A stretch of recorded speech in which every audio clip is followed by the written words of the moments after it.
On October 5th, 2006, the first episode of Code Geass would hit Japan. We didn't know it yet, but this series would go on to become one of the greatest anime of all time. It's always acknowledged during discussions regarding series that contain consistent writing and complex characters, which is a huge feat in itself. Despite nearly 20 years having gone by, it still managed to remain relevant, which not many anime manga can do, cementing itself as a legend amongst its peers. Throughout all these years, this series has gained movies, spin-offs, and even recap films with extra content. This leads to new information being unveiled, and to be honest, it's hard to keep track of everything. Fortunately for you, this video was created with the purpose of talking about Code Geass Trivia. The first half will go over things that most fans know, and the deeper we go, the more unknown it'll become. But because I wanted it to be interesting, I actually made the first half also somewhat unknowable too. There is many topics, such as multiple timelines spanning the manga and animes, even side novels, an unreleased final episode that was scrapped and never made it to the public, the true nature of C's world, and the true god of the world of C, speculations of hidden religious and esoteric/occult symbolism, which no one has ever spoke about online as far as I'm aware, and references to real-life historical objects/events that connect to Code Geass. So make sure to stick to the end, as it genuinely gets insane and wild to how intricate the Code Geass universe gets. And as you can see by the timestamps, I have included many fun facts, so consider this not just an iceberg, but the ultimate Code Geass knowledge video. So even at topics you think you know, please stay on it, as I'll provide more info on said topic, even the most basic ones. But before we start, make sure to subscribe, going for 100,000 subscribers, so show your support if you enjoy, and join my Discord to let me know any cool Code Geass lore you know, or any video suggestions, as I'll collect them from there. I also speak there frequently in chat, so make sure to join. Starting this iceberg strong, we have Lelouch's best quotes. Lelouch is an amazing main character, and his quotes reflect the type of character he is. Firstly, we have one of his most popular quotes that relate to chess, that being, "If the king doesn't lead, how can he expect his subordinates to follow?" We then have, "The only ones who should kill are those who are prepared to be killed," a quote that not only foreshadows the end of the series, but also makes him so unique amongst many anti-hero archetypes in fiction. He isn't afraid of death, and knows that he could die at any given point in time. Therefore, if you are to live by the sword, you must die by the sword. Which is again ironic, considering Lelouch literally died by the sword of state used in Britannia. More on that in a moment. But first, let's go over Britannia. This is not to be confused with England, as when translated from ancient Roman, you get the name Britannia. In the verse of Code Geass, it's the name of the largest empire in the world. Matter of fact, you could compare it to ancient Rome in its power and influence. Code Geass's history is obviously vastly different from in real life history.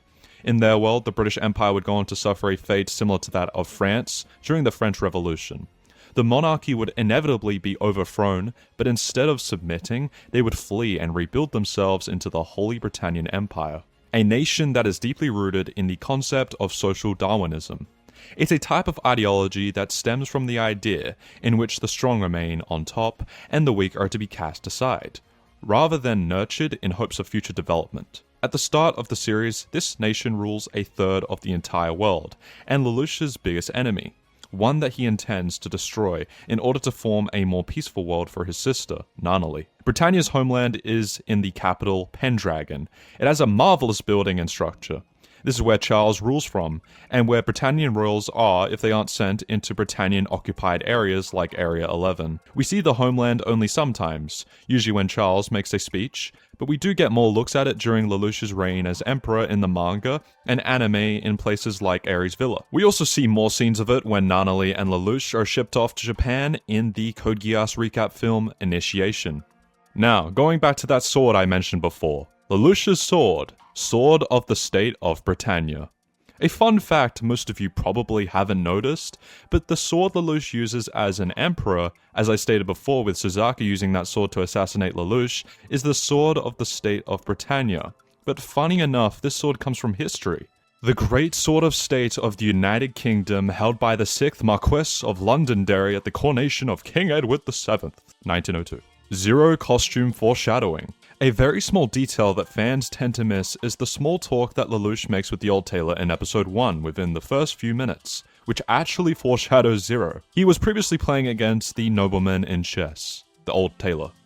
Lelouch says, Owner, about yesterday's matter. Followed by the tailor saying, understood, we'll discuss it. The tailor that Lelouch talks to is the one who made his Zero suit, and after gaining Geass in episode 1, he pays a visit to him later on and uses his Geass to make him forget meeting Lelouch to cover his tracks. He also appears later when Mao confronts him with his Geass, exposing he had worked with the Black Knights. This also shows that Lelouch had planned to be Zero even without Geass, as revealed in episode 5 of Code Geass Season 1. R3. Code Geass, before getting the Resurrection movie, was rumored to have an R3, aka a Season 3.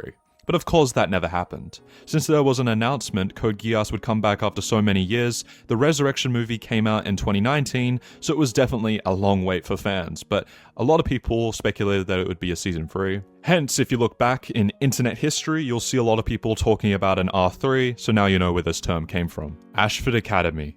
Ashford Academy is a private Britannian academy that is attended by Lelouch, Nanali, Suzaku, C2, Shirley, Rivals, Cullen, Millie, and Nina. It's run by the Ashford family, and it's home to many students. The men are fitted with a uniform that consists of black and gold, whereas the women are given a uniform that contains white and yellow.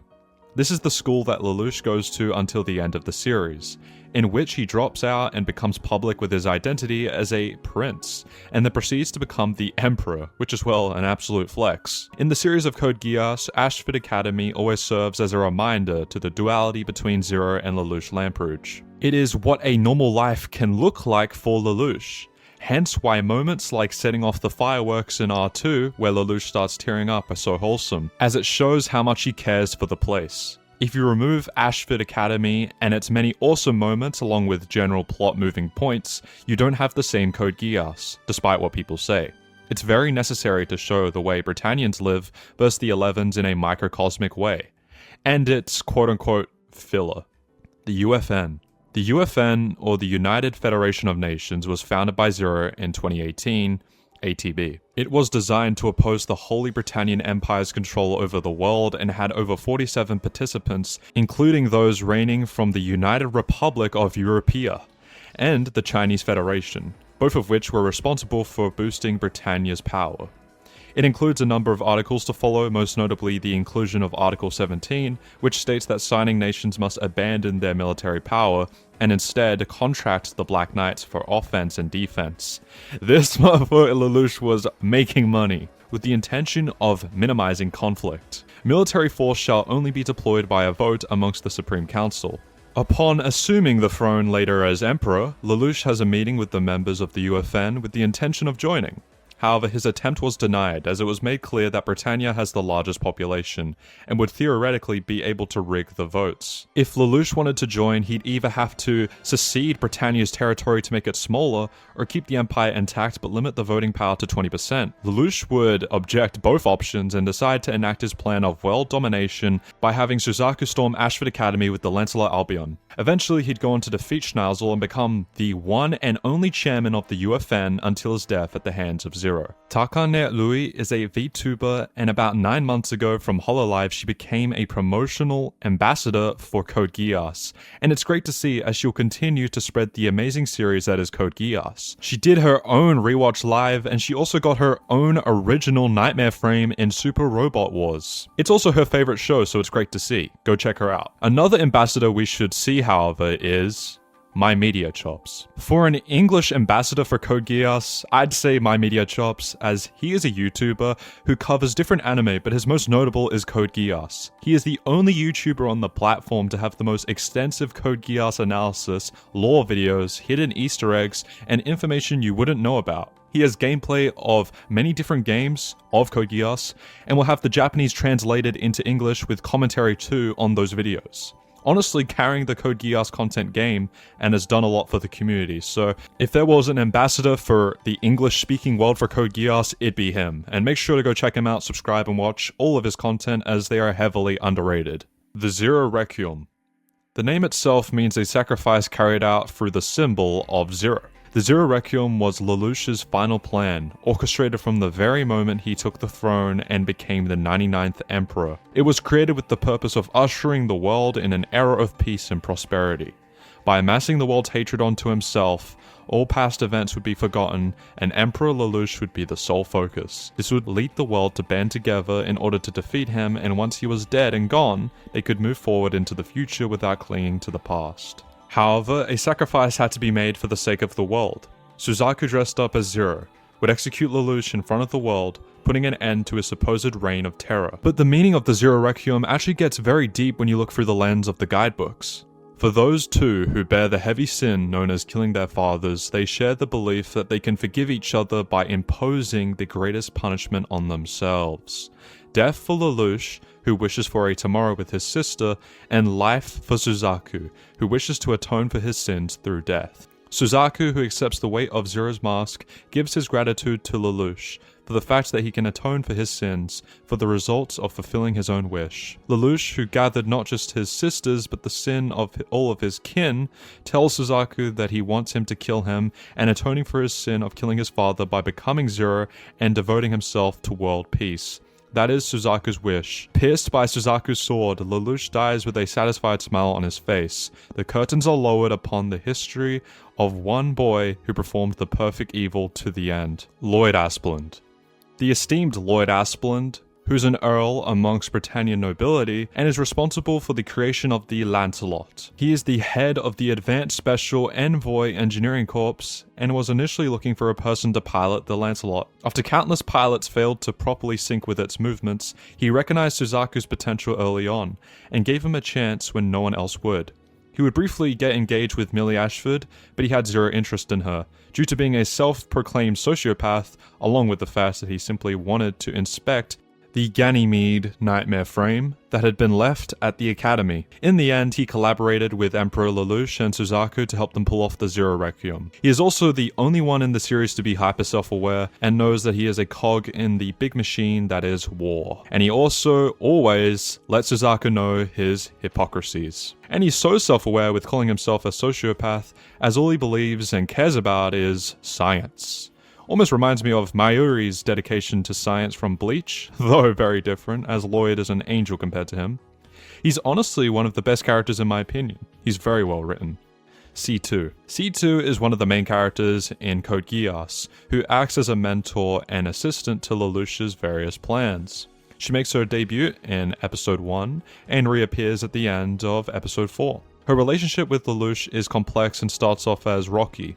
She's initially indifferent to him and sees Lelouch as a means to an end, an intelligent person capable of fulfilling her contract, but as the series progresses, she begins to care for him deeply. She even goes as far as to reveal her true wish, which is to be killed.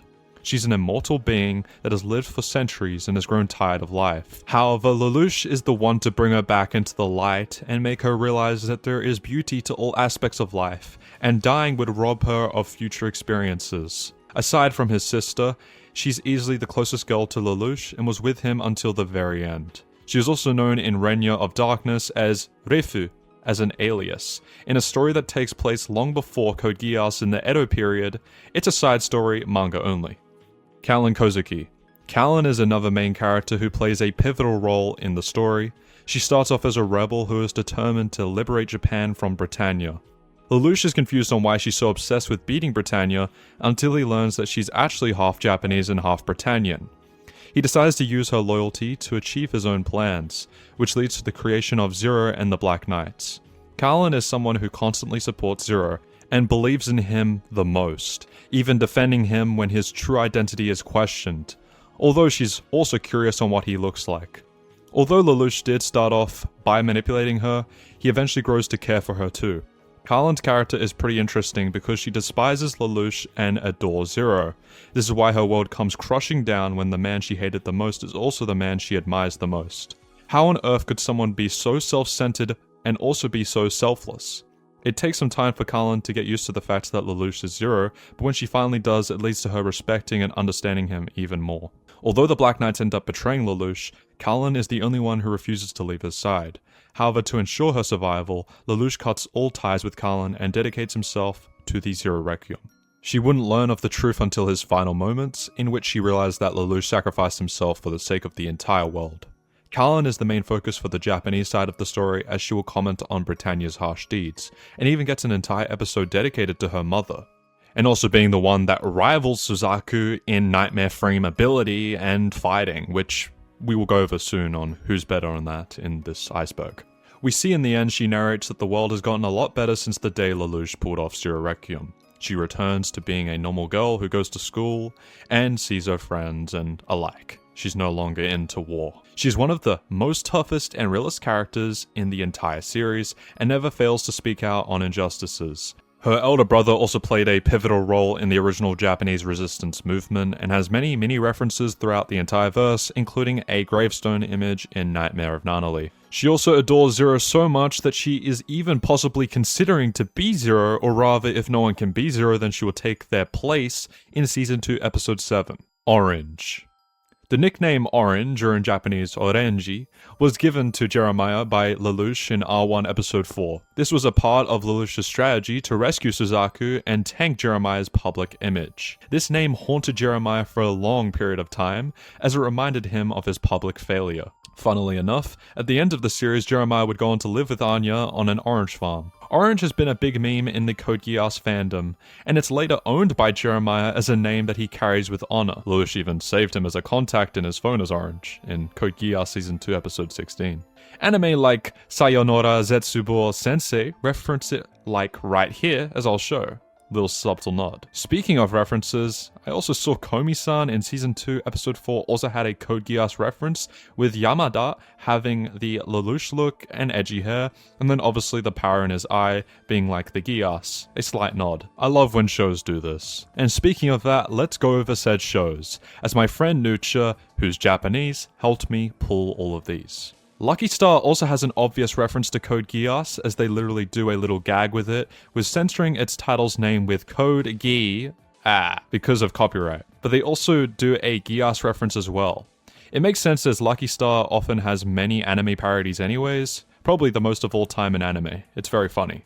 Baka to Test also has a reference to Code Geass, with Kota having the Geass in his eye. Gintama also has a little slight nod to Code Geass, as amongst NEETs or otakus, there's a person wearing a Zero costume amongst others wearing different clothes. Jashin-chan in Dropkick on My Devil also has a Code Geass reference, Geass in eye as well. Maoi Neko Overrun also has another one with a character named Chise. Saitokai no Ichizon has another reference as well, but this time not just being a Geass, but a homage to Lelouch's outfit and his Black Rebellion. She also references the Black Rebellion and of course has a Geass. Multiple times in the series she actually pulls from Code Geass. And here's one from Steins Gate I also found. Big shout out to my Japanese friend Nucha for helping me find these, as he has watched way more anime than me, close to 700 in fact. His channel is in the link in the description. He's also my very close friend, does anime videos like me, but over more series as he has more knowledge. Table-kun. Okay, most Code Geass fans know of the infamous Table-kun incident. For those who aren't aware, in R1 Episode 12, we see Nina's growing obsession with Euphemia, the princess who saved her. It gets to the point where Nina begins to pleasure herself with a photo of Euphemia in the corner of a table, but gets interrupted by poor, sweet, and innocent Nanali. Because of this episode, it started the hate train for Nina's character and led to the fans calling the victim Table-kun, which is the table. C2 and Mao foreshadowing. On some rewatches, fans will be able to spot a sign during R1 Episode 15 that says, "Please hold on to small children," which appears multiple times to subconsciously nod at their relationship/dynamic to the viewer. As Mao was found by C2 when he was younger, and Mao is literally like an infant in adult form since he stayed in his mother complex. I was also surprised that not a lot of people found this because I thought everyone saw it, but to my surprise, not really.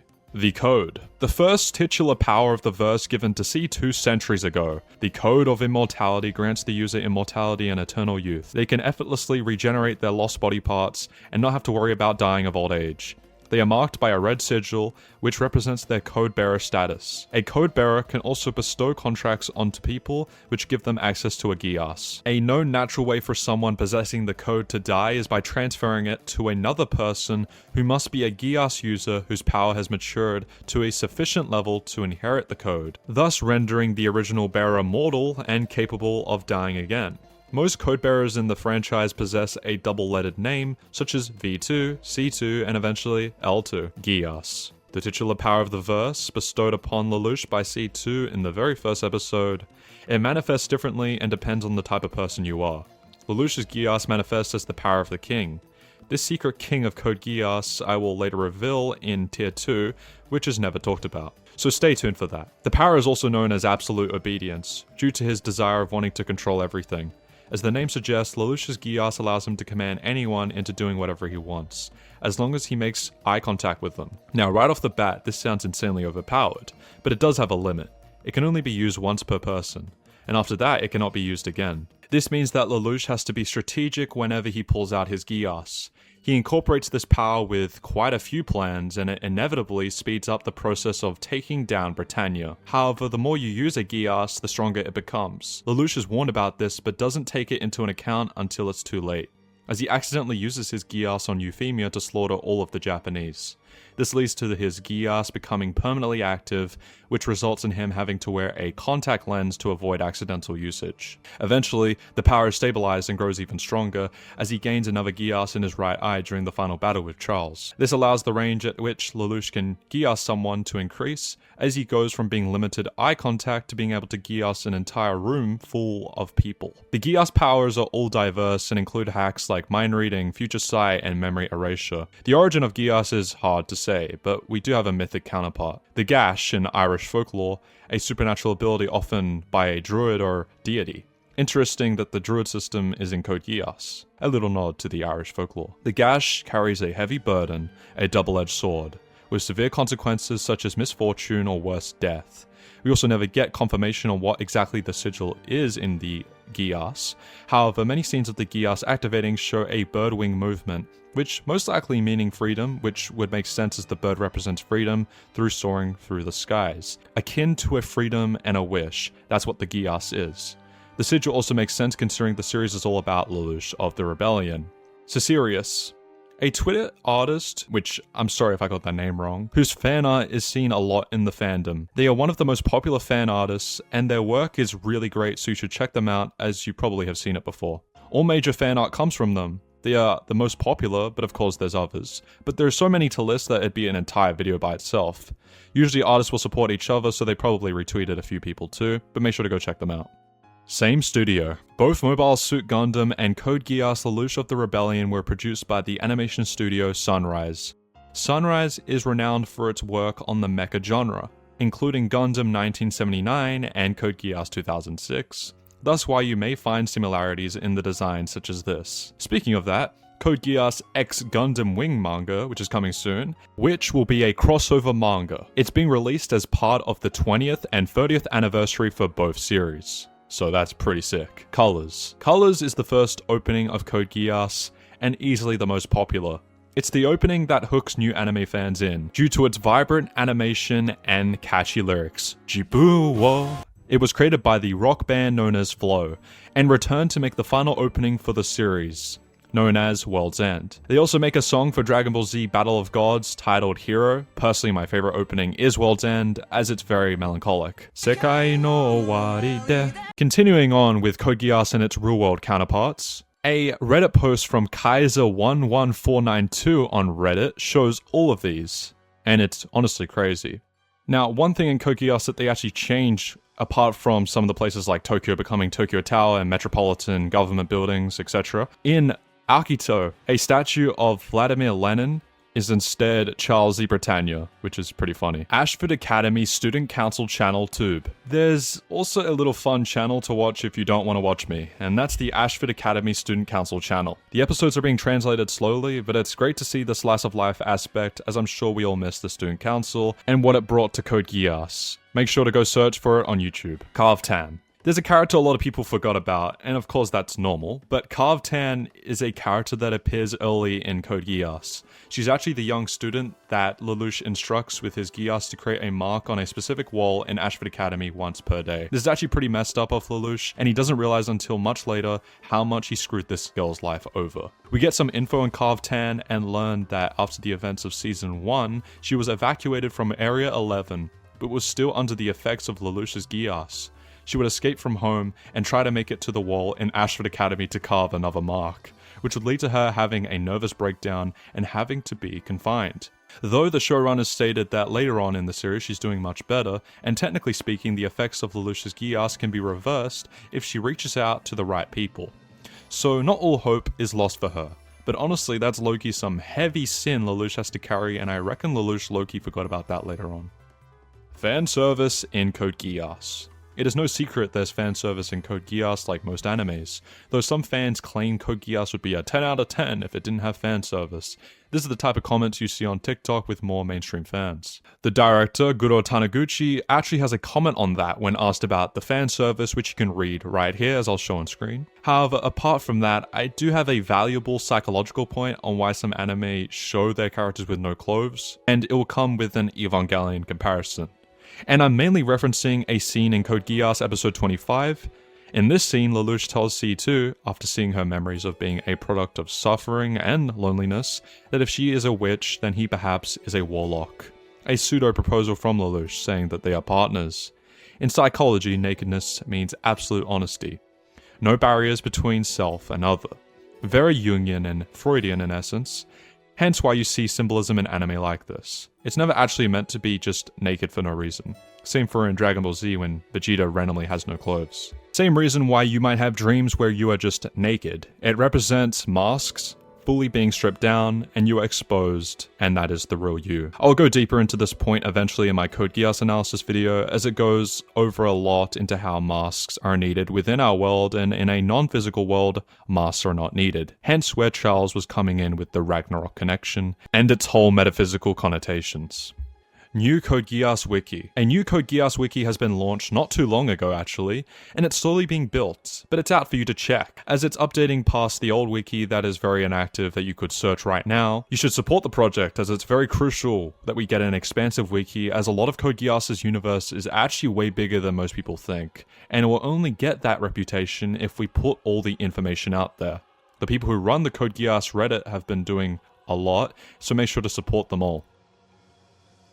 Pizza in Code Geass. Did you know that Pizza Hut's Japan branch actually sponsored the Code Geass anime? They were responsible for a significant portion of its funding. In return, Code Geass implements Pizza Hut as a sort of running gag in the series. C2 is obsessed with pizza, and will go out of her way to steal Lelouch's credit card in order to order more pizza.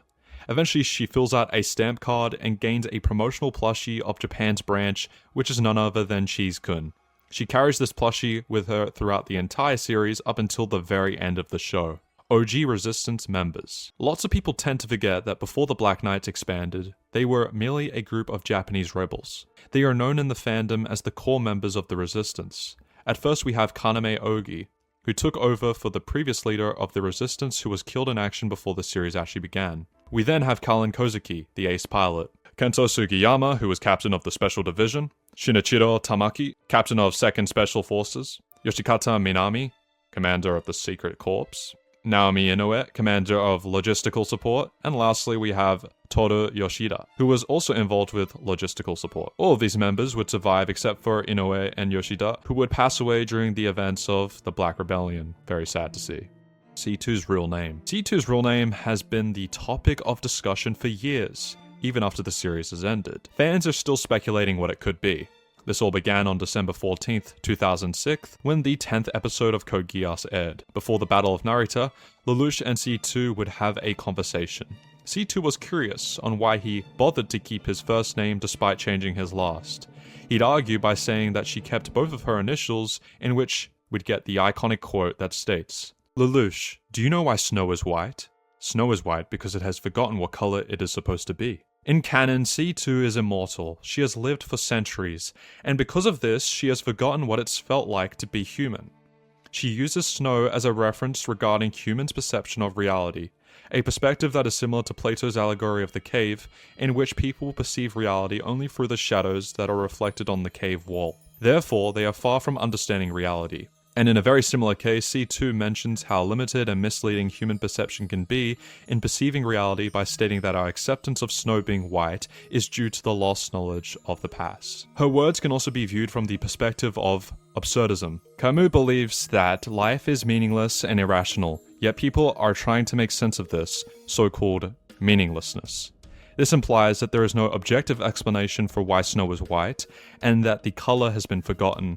Therefore, we must accept it as white. This could also tie in with how futile it is to figure out the true meaning of life because we have forgotten. However, that doesn't seem to be the true case. As Lelouch tends to C2's wounds, she murmurs her own name, but it is covered by the sound of water dropping. After he finishes tending to her wounds, he tells C2 that, "I don't know why snow is white, but I still think snow is beautiful. I don't hate it." But getting back to the question at hand, what is C2's real name? Some fans believe it's Yuki Shiori, based off the name Snow White, but it's very unlikely. C2 isn't Japanese, and in her flashback it looks like as if she had lived in Europe. Others have suggested that her name could be Cecilia Corabelle or Susania Corabelle. Allegedly, the name Sarah was also going to be C2's pre-production name, but it was changed due to C2's initials looking more visually appealing. I couldn't find the scan for this anywhere, so just take this information with a grain of salt. Either way, if it is true, then C2's name remains a mystery to this day. But that's the point. Her name holds no sort of meaning to her, because it's been so long. Lelouch's outfits. In chronological order, let's go over every outfit Lelouch has ever worn in the series. As a child, he wore royal attire with a red cape attached. After he was disinherited, however, he wore the iconic Ashford Academy uniform. When he's not attending classes, Lelouch usually wears a red jacket with a black undershirt and grey pants, with the red jacket being lent to several girls throughout the series. But of course, we can't forget one of the most iconic outfits, which is none other than the Zero costume. It combines Victorian fashion with that sleek bodysuit. The Zero suit has multiple variations, shown in Genzik and the spin-off manga. We then have the Julius Kingsley outfit, which was worn for a brief amount of time, specifically during Akito the Exiled.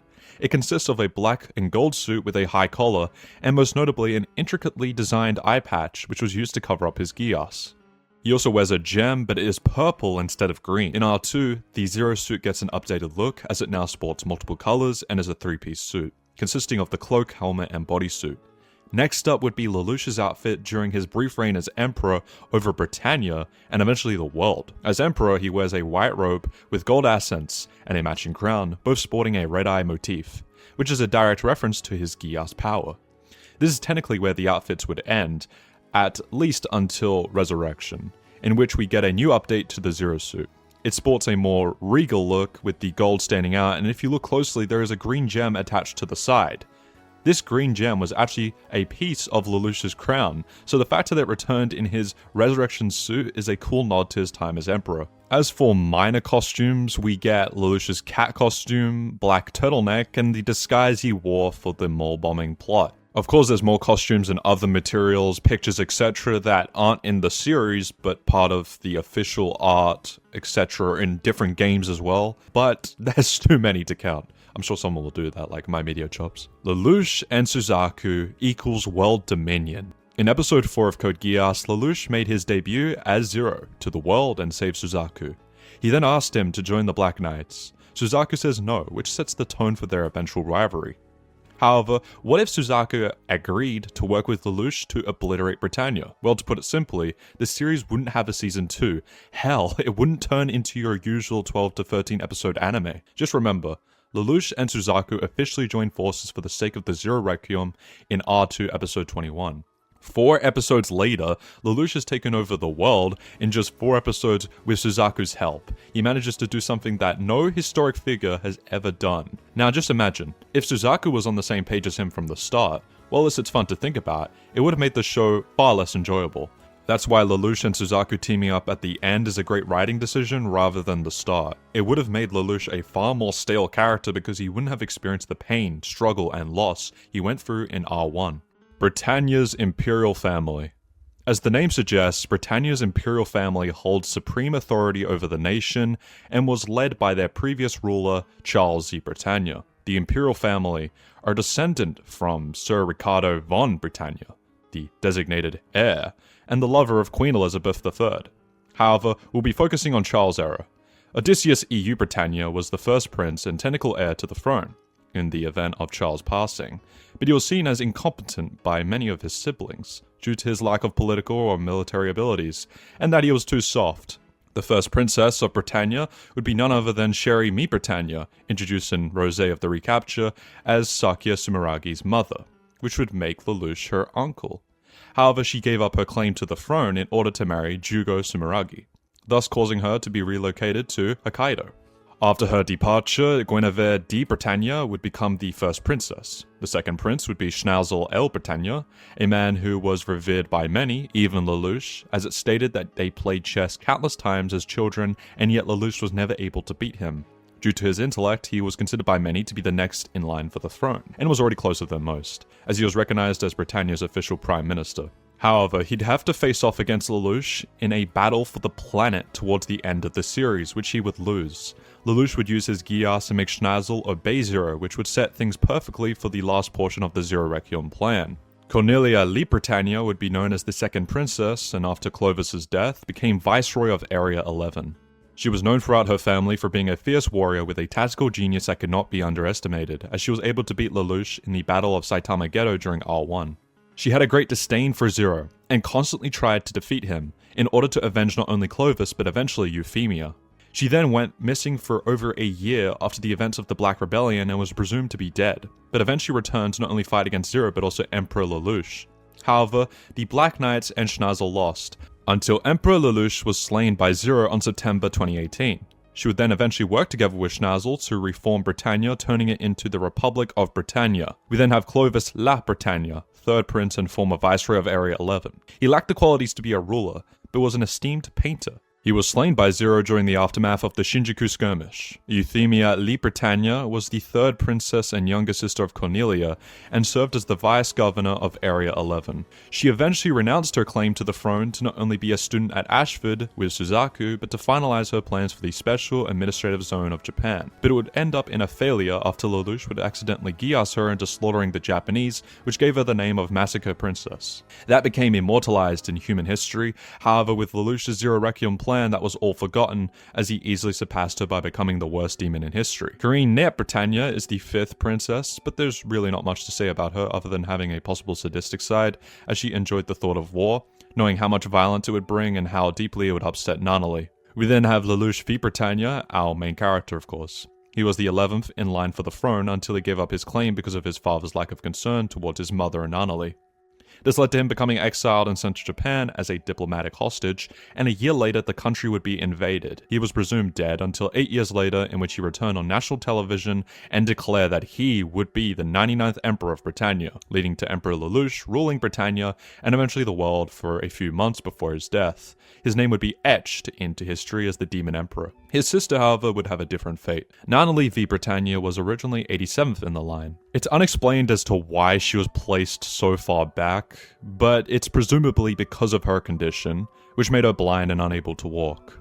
After Lelouch's death, she would become the honorary advisor for Bretagne. Maribel Mel Bretagne was the 88th princess and viceroy of Area 24, aka Spain. After the deaths of her mother and sister, she was exiled from the imperial family and stripped of her right to be the heir to the throne due to her alleged high treason against the emperor. However, in 2017, her royal status was restored, which allowed her to create an anti-terrorist military unit known as the Glinda Knights. They would be responsible for preventing numerous uprisings, which would eventually give her the title of Hero Princess. Ashford family.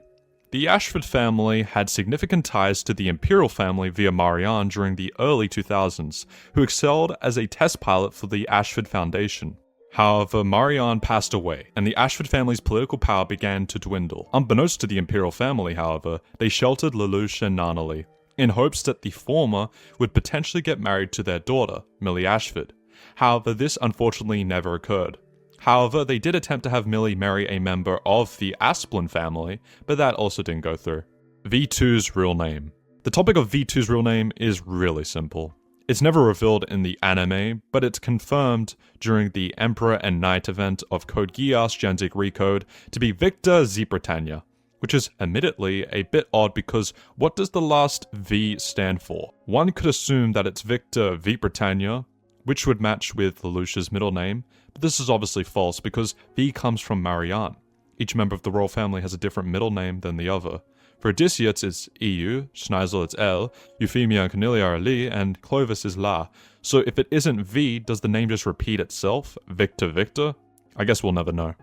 Meaning of Zero. We all know why Lelouch became Zero, but how did he even come up with the name? It's never directly explained in the show, but if we use the evidence given to use, we can possibly come to a conclusion. It's very likely that Lelouch chose the name Zero as a way to directly go against Britannia. After the Empire invades a country, they would strip the person of their culture and identity by referring to them as numbers. Hence why Japan is renamed Area 11, and even Spain, Area 24. By calling himself Zero, he directly puts himself outside of that system. He cannot be numbered or oppressed. It's also meaningful in the sense that his personal identity is totally irrelevant. For a long period of time, the Black Knights and Britannia were dying to know who Zero was, and after the Black Knights found out that he wasn't Japanese, they decided to follow him regardless because of the results he can accomplish. Zero's identity does not matter because of what he actually represents: a Black Knight of Justice. Someone who fights for the weak and speaks for those who don't have a voice. There's also some theories for the origin of the name inspired outside the anime itself. It could be a reference to the title Zero, which refers to the Japanese A6M Zero fighter plane. The name, however, meaning zero like nothing, can also be interpreted with zero being a metaphor for nothing and everything, meaning zero is not just a man but a symbol. This would make sense for later on. And as Suzaku said in Resurrection, the existence of Zero already operates outside the restrictions and common sense of our world. Highest rated episode. Did you know that the highest rated IMDb episode of Code Geass is its finale, titled Re? It's currently rated a 9.8 out of 10, which isn't a surprise since Code Geass's finale is constantly brought up in the topic of animes with the best endings.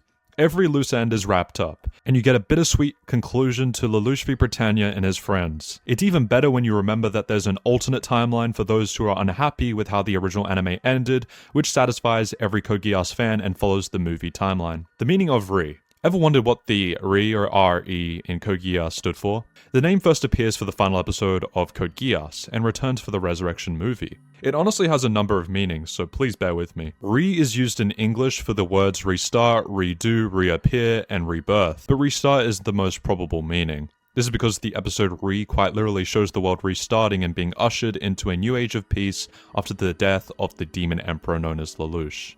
Re could also be interpreted as the first two letters of the word Re, which is kanji for zero.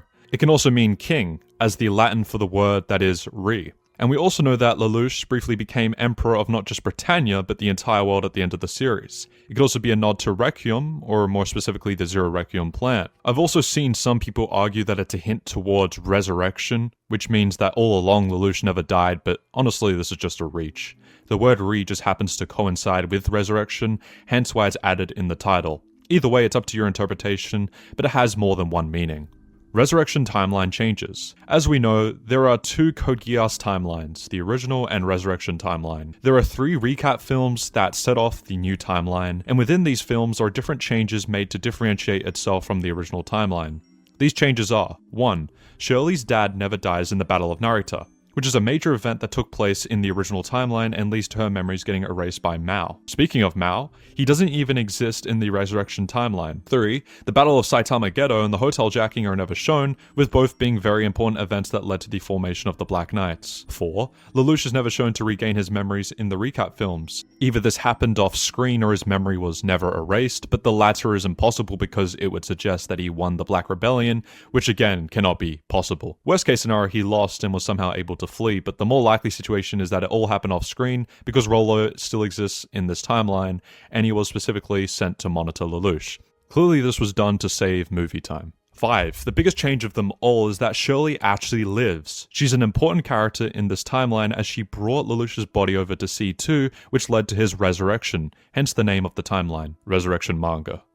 A year after the Resurrection movie came out, it received a manga adaptation that shows off events that took place before the movie even began, specifically with mind-wiped Lelouch and C2 traveling the world, as well as what Suzaku and Kallen were doing to keep the peace that Lelouch brought into the world. Although the manga is an adaptation of the movie, they take place in completely different universes, which puts the canonicity of the manga into question. Some scenes from the movie are similar, but important events like the retrieval of Lelouch's body are completely different. In the movie timeline, it is Shirley who retrieves the body, but in the manga, it is Jeremiah. Imperial Calendar. The Imperial calendar references the date and setting of the Code Geass verse. You'll notice that the series takes place between 2017 and 2018 ATB, which stands for Ascension Throne Britannia. The actual calendar and date of Code Geass is still heavily debated to this day, so let me clear up the confusion. Fans believe that Code Geass actually takes place between 1962 to 1963 AD, based on the fact that the Imperial calendar uses the year that legendary Alwyn I repelled Julius Caesar's invasion in 55 BC. With the former being the ancestor of the Britannian imperial family. As a result, people believe 2017 ATB is actually 1962 to 1963 AD. However, this is false. Not only was Alwyn crowned king during August's reign in 1 AD, but in the DVD extra where Lelouch teaches Suzaku history, the latter believes the repelled invasion occurred 2,017 years ago, because they are in the year 2017 ATB. But Lelouch says that's wrong, so if the year is actually 1962 to 1963 AD, how could Suzaku be wrong? Therefore, Britannia's dating system completely aligns with the Gregorian calendar. September 28th, 2008. Speaking of September 28th, it's an important date within the Code Geass community. The exact dates for the Zero Requiem are unknown, but we do know that it takes place over a period of 4 months. Since the final episode aired on September 28th, fans have chosen this unofficial date as the day on which the 99th Emperor Lelouch V Britannia was slain by Zero. Who did Lelouch love? This topic is constantly brought up by fans of Code Geass, either during their first watch or towards the end.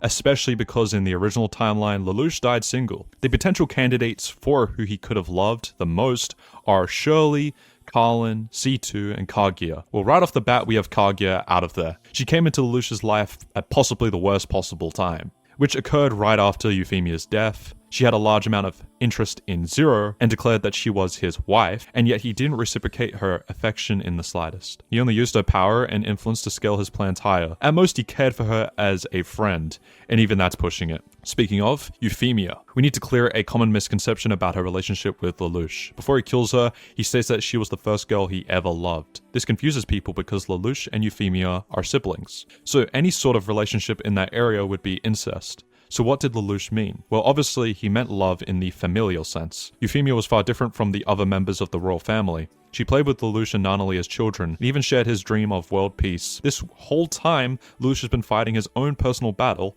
He's been alone in the rebellion of his, and couldn't even tell his best friend. However, Euphemia knew of his identity and didn't look at him as a lesser being. She simply empathized with him, but still tried her hardest to work together with Lelouch to create peace in the form of the Special Administrative Zone. This initially angered him, as not only would the SAZ end up in failure, but it would mean that the Black Knights have no reason to fight, which would therefore cause them to disband. Despite knowing this and even holding her at gunpoint, he still conceded to her proposal and agreed to work with her, before his Geass kicked in. This goes to show how much Euphemia meant to Lelouch, as she was able to change his mind. And we all know how stubborn he is, but in summary, he deeply loved Euphemia as a sister, but not in that way. But what about the others? Let's start with Shirley. She knew Lelouch for his school persona, Lelouch Lamperouche, genius student, vice president of the student council, and a total slacker.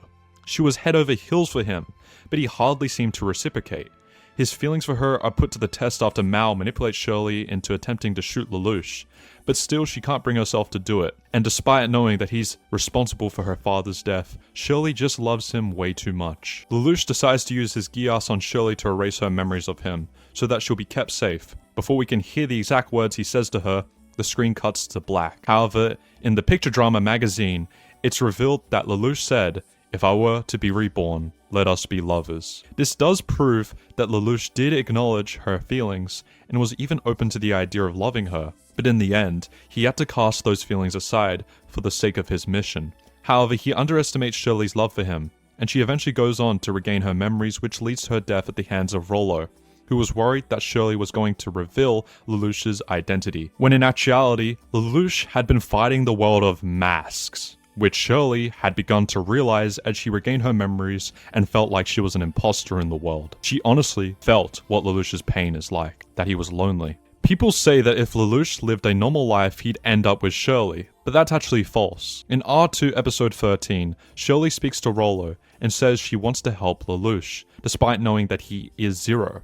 This means that she would have gone on to join the Black Knights, and that is certainly not a normal lifestyle. In the Resurrection timeline, Shirley does live and assist C2 with bringing Lelouch back to life, but they don't end up together. However, it is important to note that they did briefly date in the movie timeline revealed by the director and also movie pamphlet. We then have Carlin, who is an interesting and somewhat complicated partner. Carlin had heavy admiration for Zero from the very beginning and was loyal to a fault. However, she absolutely despised Lelouch for being complacent with how the world was, and yet judging people so harshly from the sidelines. This is why her world was turned upside down when she found out that Lelouch was Zero. Because how could such different people be so similar? Eventually she came to accept this fact, and admire both Lelouch and Zero. Her feelings for him were undeniable by the end of the series as she kissed him before his meeting with the UFN. If you paid attention in the show, you'll note that Carlin absolutely did not want to be kissed during R1 episode 6, as she believed a first kiss should be special. By kissing Lelouch, this meant that she considered him special enough to engage in her first act of intimacy with. However, Lelouch did not react at all, which Carlin took as a sign of rejection. In actuality, Lelouch did care for Carlin. He definitely fancied her from a physical standpoint and grew to care about her emotionally, especially after she was there for him at his lowest, which took place in R2. Nanali had been captured by Suzaku, and in a desperate attempt to find solace, he tried to take Refrain, a drug used by the 11s to take them back to their happiest memory and keep them in that state. He even went as far as to ask Carlin if she wanted to come back with him to Ashford Academy after they defeat Britannia. But towards the end, Lelouch couldn't allow himself to have any sort of attachments for the sake of the Zero Requiem. This is why he pushes Carlin away, not because he doesn't care for her, but because he cares too much. Lelouch knew deep down that if he were to reciprocate the kiss, Carlin would devote herself to him completely and follow him to the ends of the earth. But by the end of the series, Lelouch came to terms with the fact that he was going to die, and he didn't want to drag Carlin down with him. He wanted her to live. Ultimately, Lelouch did not love Carlin, but he cared for her. A relationship between them could have happened if things went differently, but there is a heavy emphasis on could have. This leaves us with the last girl, C2, arguably the most popular ship in the series, and for good reason. Aside from Nanali, C2 is the closest girl to Lelouch. She gave him Geass, and helped him with his plans of defeating Britannia since R1. The two grew closer, and began to understand each other, looking past their initial biases. Lelouch saw C2 as a selfish creature who caused harm onto others, whereas C2 saw Lelouch as a cocky and overconfident schoolboy who deserved to be taken down a peg. But like they say, there's a fine line between love and hate, and by the end of R1, C2 actually kisses Lelouch. Although it's implied that this kiss was a failsafe of sorts for if Lelouch lost his memories, it wasn't meaningless, as she smiled while doing so, and an ice queen like C2 rarely has a smile on her face. We then jump all the way to R2 episode 15, and Lelouch learns the truth behind her contract. C2 wants to die because she believes that for a mortal being like herself, there is no meaning to life. Lelouch disagrees completely, and promises to make C2 smile, alongside realizing her true wish, to be genuinely loved. C2's original Geass power was to make anyone fall in love with her, which disillusioned her from a very young age, but by meeting Lelouch, she began to relearn what it felt like to care for someone. Even after becoming Emperor and feeling doubt, C2 is still there for Lelouch and comfort him and motivate him to push forward. The two are so close that they are constantly mistaken for lovers, and it's honestly hard not to think so. It's even implied before Lelouch flew off to the Damocles to stop Schneisel, the two were about to kiss again, but it got interrupted by Carlin. By the end, C2 sheds tears for Lelouch and prays for him in a church, knowing what sort of fate awaits him. Since Lelouch died in the original timeline, he and C2 never ended up together, but the love is undeniable. However, not all hope is lost for shippers. In the Resurrection timeline, Lelouch is brought back from the dead, and leaves behind everything to travel the world with C2 at the end of the movie. When she remarks that he can't use the name Lelouch, he immediately proposes to change his name to L2, which was confirmed by the creators to be Lelouch's way of mimicking her name if it's not obvious enough. Like people who take their spouse's name, she cries and accepts, signifying that they are indeed married, and in the end credits the two sport matching wedding attire. But to recap, in the original timeline, Lelouch does not end up with anyone. He cares for Kaguya, Shirley, and Carlin, but does not love them. This isn't to say that a relationship between Shirley or Carlin wasn't impossible, but due to the nature of events, it couldn't happen. However, Lelouch loves C2, one of the only few people who genuinely understood him, and in turn she also loved him. But that just wasn't realized until the very end. In the Resurrection timeline, their relationship is solidified, and they are even seen traveling the world in Rosé of the Recapture. Rather than go with the accepted notion of the three girls are fitting for different sides of Lelouch, I'd like to bring up a more unheard of topic. That being, the women in Lelouch's life represent the different types of love portrayed in ancient Greece. Pragma, i.e. the love for your wife or girlfriend, relates to Shirley. Eros, which is passion and physical love, would relate to Cullen. Agape love, which is actually brought up today, represents spiritual love that ties with the mind and soul, relating to C2. Storge is familial and protective love, which relates to Nanali. Thelia, which is the love for friends and family, would go towards Euphemia. Lastly, we have Ludus, which is playful and flirtatious love, and would tie in with Millie. The last choice may seem surprising, but there was many hints to suggest that Millie had a crush on Lelouch. She made him her number 2 on the student council body, is disappointed when Shirley puts her hat on Lelouch's head, symbolizing their relationship, and even attempts to ask Lelouch to pose as her boyfriend once her parents attempt to set her up with another man. And based on Millie's words, it's implied that this isn't the only time. Lastly, the official relationship chart for R2 indirectly confirms that Millie does indeed have a crush on Lelouch. If he were to end up with her, this would have opened up another path, which would be potentially political based. Had Marianne never died, Millie would have been married to Lelouch as a reward for the Ashfords' political support. This would have made Millie a princess and possibly the Empress of Britannia. Unfortunately, it could never happen. Going on more about care and love, etc., did Lelouch care about Rollo? Continuing on with the analysis-themed questions, something that is commonly debated amongst fans is whether or not Lelouch actually cared about Rollo, his adoptive younger brother assigned to him to watch him during the events of R2. This is a valid question to ask, as Lelouch despised Rollo from the start for taking Nanali's place, and had no qualms about manipulating him into joining the Black Knights. His hate grew even deeper after he killed Shirley, a person whom Lelouch greatly cared for. However, in the end, Lelouch clearly forgave Rollo, who sacrificed himself to save his elder brother and to make amends for what he did. Lelouch meant those words at the end when he called Rollo his little brother, and it was not said for the sake of comforting him. The biggest piece of evidence lies in the end of episode 19 in R2, in which we see Lelouch standing in front of a grave he made for Rollo. He also left Nanali's locket on it, symbolizing the will to let go, as previously he had treasured the item, because it was all he had left of his sister. This is Lelouch's way of acknowledging that Rollo is his youngest brother, and again, he not only thanks Rollo, but wills himself to keep moving forward for the sake of Nanali, Rollo, and Shirley. Code Geass was nearly cancelled. As revealed by an interview with director Tamaguchi, it was told that the broadcasting for Code Geass was very tough, with harsh work deadlines and conditions that he considered giving it up around episode 8 of season 1. In this interview here, which you can pause and read right here, he also expands on why R2 starts with Lelouch with no memories and resetting the entire story, which you can check right here as well and pause. Thank God they pulled through, as if they didn't, then Code Geass as we know it wouldn't exist. Foreshadowing in Code Geass. One interesting thing to note is in episode 1 of Code Geass, Lelouch was reading Hamlet by Shakespeare, which, as someone on Reddit pointed out, and anyone who has done the play, ends with Hamlet dying stabbed with a poisoned sword. It would make sense that Lelouch reads Shakespeare, as his whole theatrics and charisma comes from the very dramatic theater kid type mannerisms. 50 episodes.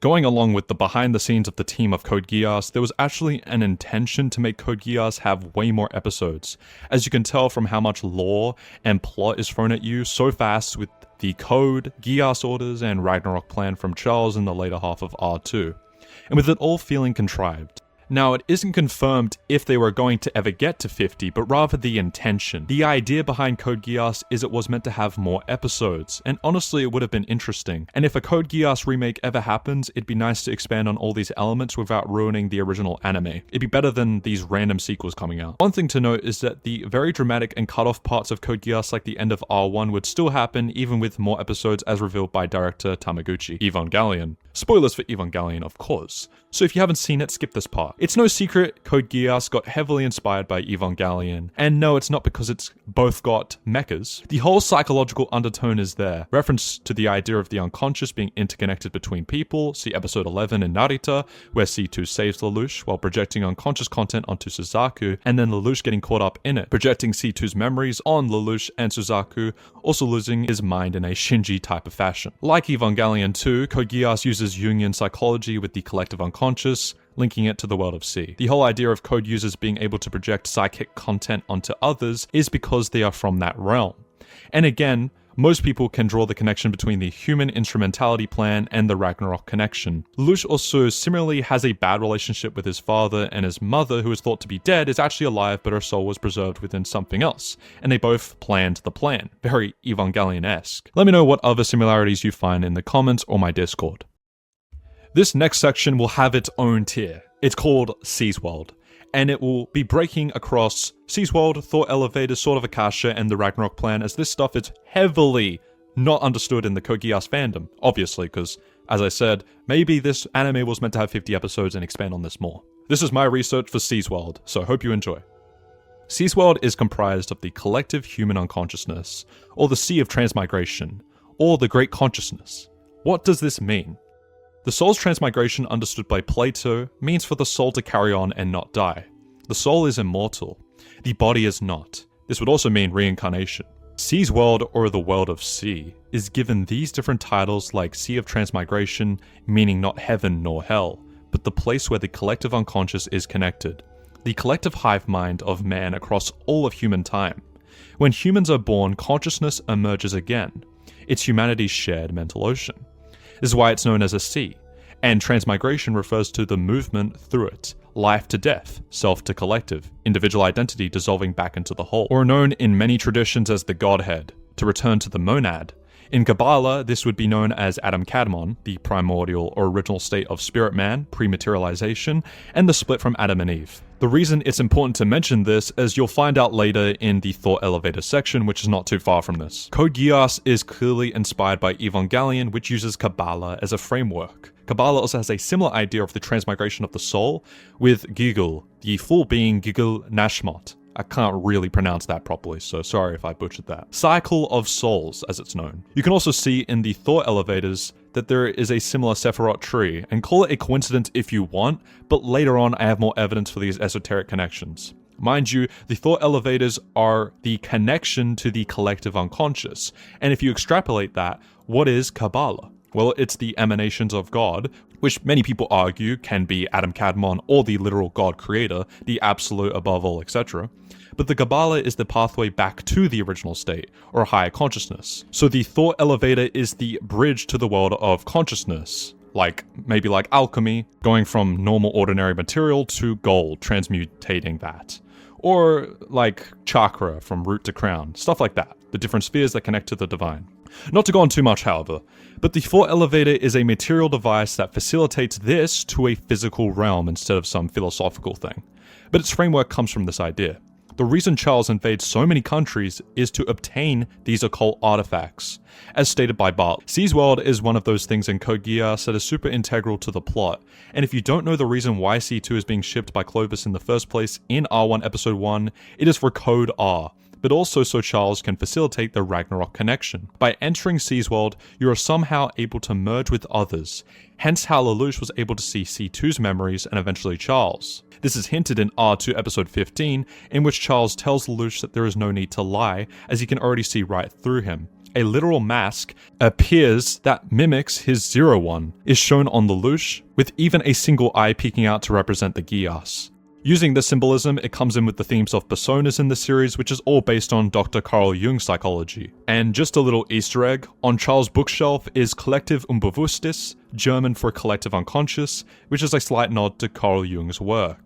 Even directly calling that in Season 2 of Code Geass with a variety of names, Collective Unconscious, the Great Consciousness, Sea of Transmigration, and some even refer to it as God. So yeah, we've got all that out of the way. Now, let's go into the Ragnarok plan. The Ragnarok connection. The Ragnarok connection was V2, Charles Z. Britannia, and Marianne's plan to create their own ideal world. The plan involved destroying the gods with the Sword of Akasha, and uniting everyone living into being one collective consciousness. This would be done by connecting every thought elevator on the planet, which would then be operated by 2 code users. This would lead to everyone's masks eroding and losing their physical form, ascending to something even greater. Life and death would have no meaning, as everything would merge, which would also lead to no more conflict. However, Lelouch was completely against this plan, as not only was it selfish, but it would trap humanity in a state where everything was stagnant. There would be no excitement, as everyone would know everything about themselves and each other. Not to mention, this plan stems from Charles' childhood trauma of people lying and attempting to take his life. He wants to enforce his own will on the world, as opposed to giving them a chance to think for themselves. Remember what I said about the similarities between Evangelion and Code Geass? Well, Ragnarok is dead on similar to human instrumentality. Now, there's another term we have not talked about, and this one is actually more known than the others. The Sword of Akasha. What is it? The reason the Sword of Akasha matters. Akasha meaning similar to Jung's collective unconscious, a record of humanity. Sanskrit for space as well as what fills it. The ether. Term, Akashic records used by Theosophist Helena Petrova Blavatsky and further expanded on by anthroposophic founder Dr. Rudolf Steiner. The Sword of Akasha would be piercing through and breaking the chains of space-time, and by transcending time, you are effectively beating God. So breaking the Akashic records would be the same. Hence why the Sword of Akasha is the sword that will stop the Akasha itself. The Sword of Akasha is a massive structure that appears as a floating temple. No one really knows who created it or when, only that it was uncovered by the Holy Britannian Empire, and primarily used by the Emperor himself. Its purpose is tied to his Geass pact with V2, meant to carry out the plan of killing the gods. Visually, it looks like an ancient monument, blending elements of Roman and Celtic architecture, but that outer temple is only the base. In reality, the Sword of Akasha is far larger, a megastructure surrounding the temple, comparable in scale and concept to a Dyson sphere. This is why the Sword of Akasha matters to the Ragnarok connection. It isn't just a weapon, it's metaphysical/mystical. It's to stop the cycle of separation and merge all human minds into a single unified existence. Its solution is very esoteric and goes to the idea of escaping samsara. Similar ideas are played with in the anime Naruto with Infinite Tsukuyomi. I'm not reaching here with this idea, as Charles' bookshelf has a book named Paranormal Phenomena, and the pictures inside show the mandala of the Diamond Realm, which represents the universe as perceived by the Buddha, embodying the ultimate unconditioned reality and the wisdom of enlightenment. You can see the same mandala flash in R1 episode 11 of Code Geass, when Suzaku is flashed with the images from C2, and to further prove my Evangelion connection in that same episode, it seems that the code bearer can transmit information that unveils a person's unconscious. You can't specify what they see, which is exactly like the mind scenes in Evangelion when everyone is dealing with an existential crisis. These scene flashes usually happen during a C2 scene. Usually due to being a code bearer, of course, noticeably episode 1, episode 11, and episode 23, episode 25, and in R2 episode 1, and near the whole sea world part in R2 with Charles. You'll even notice to form the connection, Charles needs 2 codes, which originally Marianne and Charles thought only one was needed. And this is just speculation on my part, so unlike the other stuff, just take this with a grain of salt. Duality is the causation of the whole. Meaning, in thesis and antithesis, or antithesis, there is synthesis. This synthesis means the result of the opposites combining. Male and female, sun and moon. The reconciliation of opposites, as Carl Jung would say. The comparison I will give you again comes from Evangelion, with Rei and Kaworu returning whole as Adam and Lilith. And noticeably, the unity between C2 and Charles is done by a kiss, a sacred unity alchemically of the moon and sun. Though that's only something I can theorize there on. The reason I throw this speculation is that Code Geass is very deliberate with its terms and hidden symbolism, such as the Divine Comedy by Dante, which is symbolized through Lelouch's character arc, and the cosmology itself, which you will see later on in this video. And also the names and terms used in Code Geass, like the Druid system, and a certain character which not much is known on, but his name gives a little nod to a secret society that no one on the internet has talked about. Back to C's world, you will notice Jupiter is strangely and ominously in the background, just I guess ore farming or something. It has flashes of references during R1 episode 1 and other times. Even Jupiter children, as if there are beings on Jupiter that we never really find out about. However, one thing to note with Jupiter's significance in the cosmology of C's world is it's known in Roman mythology as the king of the gods, the king of all the other planets of antiquity. This would make sense as the power of the king referenced in the Geass's name doesn't make sense in the human world, as it's clearly not a king of the world who made the Geass, and it originates from C's world. I'll go into this more in the future Code Geass analysis, but it also makes sense when I explain it there. Though one thing I do want to mention is Jupiter may represent some sort of heaven in occult terminology, so keep that noted. The issue with the world of C is we barely get much material on it. Besides Akito and a few more mediums that can go into it, there's not a lot. Why don't they expand upon the Code Geass world lore more in the upcoming Code Geass projects? Now, the funny thing is, C's world is not even the final part of Code Geass's cosmology. If we're talking about layers of cosmology, it'd almost be like level 2, And level 3 is like some presumed realm where the caretakers would be of space and time. And there's many more key players in that level 3, which are more headcanon, which Genzik Recode goes over. The lack of information of course is from the lack of episodes Code Geass has, but even with the amount it had, it really foreshadowed and represented these ideas well, especially with the stuff beforehand with sort of Akasha, etc. Code R. Not many people know what Code R actually is. Well, it's fine because most people don't really remember it that well, neither did I. But basically, Code R was a group of researchers under the Emperor Charles' rule, with V2 being the main head of the operations. Code R's purpose was to experiment on Geass users and study lengthy on not just Geass, but also the code. Code R was mainly trying to capture C2 as soon as possible under Charles' order to facilitate Ragnarok. She was being shipped in episode 1, Clovis was actually part of it and clearly for his father's plan. One fact you might have not known, in the Code Geass novels, Shirley's father was actually a part of Code R. However, they are not canon, so don't take this literal. However, some people do connect that he was working with the Britannian government, which some people connect him to being related to, as Code R had been moved to Narita. The novels have many statements that usually contradict the canon, things like 80 million people died due to Lelouch, which is literally insane if it were true. However, that statement doesn't take precedence over the original source material being the anime. Only thing that would be valid is if a director or writer from the anime team confirmed it. Lelouch vs Schneisel in IQ. In the end, Charles Z. Britannia was hardly Lelouch's greatest obstacle. It was his elder brother Schneisel L. Britannia. The fated battle between the two had been hyped up since R1, as Lelouch didn't even bother to mask his disdain for him when he saw him on Kamine Island. But between the two, who was actually smarter? Lelouch at just 10 years old was an absolute chess prodigy, who was capable of defeating his elder brother Clovis. However, the one opponent he could not beat is Schneisel. The Lelouch of the Rebellion manga gives us more insight and shows that Lelouch and Schneisel played chess with each other until late into the night. Schneisel states that Lelouch has a solid grasp on the fundamentals, but he's still lacking in his endgame. We don't get to see Lelouch and Schneisel go to head again until R2 episode 9. Lelouch had massively improved since he was a child, and was able to bring the match to a 3-fold repetition, which basically means the player can claim a draw if the same position on the board occurs 3 times during the game. Lelouch offers to do this, but Schneisel decides to just put his own king in check, which shocks everyone. Now, I'll go more in depth why Schneisel did this in my Code Geass analysis video, but all you need to know is that the illegal move was intentional. Schneisel was doing this to test Zero's character and see what kind of person he was. Would he go for the easy win like his father? Or would he prefer to achieve victory through his own blood, sweat and tears? Lelouch chose the latter, and Schneisel says he's learned more about him. With just a single game of chess, Schneisel is able to deduce that Lelouch is Zero.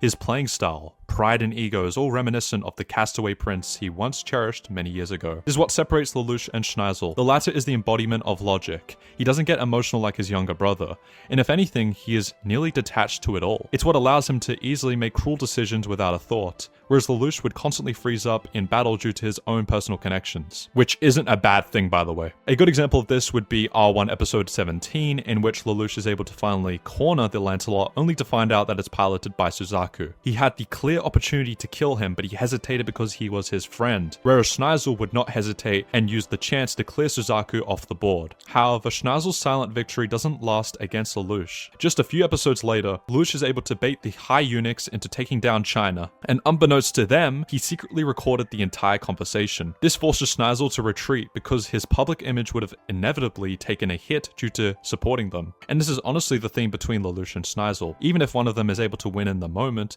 the other is able to find a way to spin back. However, the finale to see who is truly superior takes place in the final battle of the series. During this battle, Lelouch has to use every tactic that he can think of in order to beat Schneisel. It even goes as far as to use himself as bait, flying his own nightmare frame onto the Damocles and intercepting Schneisel before he can fly off. This leads to the two having a philosophical debate, which Schneisel thinks he won, until Lelouch appears right in front of him. It's revealed that the entire conversation was pre-recorded and that Schneisel fell for it. Lelouch wins and has Schneisel under his control. But how? How did Lelouch go from facing off against Schneisel in battles that could have either had him to win or arguably mid-diffing him? Well, it has to do with Schneisel's nature. For a man that is so dominant on a battlefield, he doesn't lust for victory. He has a lack of desire to win. And what I mean is that he doesn't like to struggle. He's not like Lelouch, who feels alive after winning a long and drawn-out battle. No, Schneisel is rather monotonous to it all. He only plays games that has a win rate of 100%. He's not the type to get his back pushed into the wall and motivate his comrades into giving it all he's got. He is direct and absolute. If he is employed on the battlefield, he intends to dominate and destroy. Think back to the Chinese Federation arc, in which Schneisel retreated without a fight when his reputation was on the line. For a man who never feared death, Schneisel never even considered the possibility that there exists a fate worse than death. That being a slave to the will of someone you do not agree with. I used to hyper-analyze Lelouch's single line of stating that Schneisel is superior, but it's not enough evidence to put Schneisel over Lelouch in IQ, because it could mean so many things. He's superior in the sense that his head is far too in the clouds, not bothering to look down until it's too late. It could also be a backhanded compliment, in the way that Schneisel is so superior that he cannot see his own shortcomings. It could honestly even be Lelouch's attempt to butter up Schneisel and lower his guard, which certainly works because while Schneisel is listening to Lelouch's conversation, he's aboard the Damocles, slowly using Geass and working his way to Schneisel on the ship. So in summary, Lelouch is smarter than Schneisel. He's masterful at breaking down defenses, using whatever he has at hand and maximizing its full potential, strategy, and all that jazz. However, Schneisel's emotional detachment makes him a tricky opponent because he's not prone to mistakes, and if he's entering a battle, in his mind he has already won. His anticipation is also pretty insane because throughout R2, he seemed to constantly be one step ahead of Lelouch. He was planning Empress Tianzi's wedding well after the Black Knights had escaped to the Chinese Federation. He used his deduction of Zero's identity to anticipate Lelouch and Suzaku's meeting at Kukuruki Shrine, and even towards the end, he made his move by bombing Pendragon. Lelouch knew that Schneisel would act, but he didn't think it would be immediately after taking control of the UFN. However, Schneisel isn't impossible to defeat. As long as you understand his philosophy, you can even put cracks in his unbreakable poker face, as Lelouch did in the end. Therefore, Lelouch is smarter than Schneisel, but the two are closer than you'd think. Let's also not forget that Lelouch was not just going up against Schneisel, but the Black Knights. Shin-Kei, a pilot that's basically a fusion of Lelouch and Suzaku verbatim, stated. Carlin, who piloted a mech that was stated to be superior to the Lancelot Albion, other Britannian troops that supported him. Whereas Lelouch had Suzaku, Jeremiah, which are really insane type of people, but then you have the Royal Army of Britannia who are basically just meh. Even the lesser Black Knights like Ogi and Tamaki are more capable opponents. And before someone in the comments says, oh, but Lelouch had Geass, therefore Schneisel had it harder. What's Geass going to do against a nuclear warhead? Lelouch did utilize his Geass twice in the final battle, but it was strategically done at the very end. First on Schneisel and then his sister. Other than that, Lelouch was lacking in troops and overall firepower, because Schneisel had access to all the flayers. So yes, Lelouch beating Schneisel is far more impressive considering what he had to go against. Again, this is not to discredit Schneisel, he was easily Lelouch's toughest opponent and is narratively implied to be smarter than him. But in terms of feats and how the battle went, Lelouch is just above him. And lastly, let's not forget who actually got their desired world in the end. Light and Schneisel. Lots of fans like to make comparisons between Light and Lelouch, and although they do share similarities, they are different characters at the end of the day. They have that same archetype, but they're different. In actuality, Schneisel shares far more similarities with Light than Lelouch. To start, Schneisel's true goal is to use the power of the Flayer to cause every country to submit to him. He basically wants to rule through fear. Who does that remind you of? Light Yagami.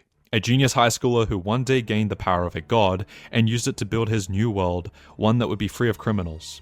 However, the Death Note's power corrupted Light and gave himself a god complex. In order to rationalize the many deaths, he made himself out to be a martyr of a sort of necessary evil that has to exist if humanity wants to remain triumphant. Schneisel also told Cornelia that he was willing to become a god if it meant using the Flayer to take out countless lives, which eerily mirrors Light's conversation with Ryuk. Also, one thing to note, like how Light, Yagami, meaning like Yagami like god, or Schneisel, El Britannia, which El like Elohim. So notice that as well in the similarities. Which I'm not saying the creators of Code Geass literally wanted Schneisel to be like Light. I'm just saying they're very similar. It's like Pain from Naruto, the whole plan of keeping everyone in perpetual control through fear. Carlin vs Suzaku. Between Carlin and Suzaku, who is the better pilot? It's a debate that was never directly answered, but people just assumed it was Carlin due to her winning the final battle against Suzaku. But is that really the case? Let's go over things in more strict detail. Firstly, there's an argument to be made that Suzaku was holding back against Carlin. This is because a part of the Zero Requiem involved him dying and taking up the mantle of Zero, and the battle for the planet was the perfect environment to fake his death. This leads to fans to further argue that Suzaku was not going all out, and might have had strict instructions from Lelouch to not kill Carlin. However, we can never know unless we get a direct statement, but what we can be sure of is that Suzaku wasn't holding back, at least to a certain point. He was fighting with everything he had, because he had to buy Lelouch enough time to take down the Damocles and beat Schneisel. But assuming he wasn't trying to kill Kallen, then Suzaku wasn't really going out per se. But let's ignore the possibility of Suzaku throwing the fight. The fact of the matter is that in the end, Kallen was able to land the final blow. But we also have to remember that Suzaku was a one-man army in the final battle. He had to go up against grunts and ace pilots like Todo, Jinkei, Gino, and eventually Kallen. He quite literally soloed the world's greatest pilots. All Kallen did was fight fodder, curb stomp C2, and then eventually fight Suzaku, who should have been far worse off due to energy filler depletion via his nightmare frame.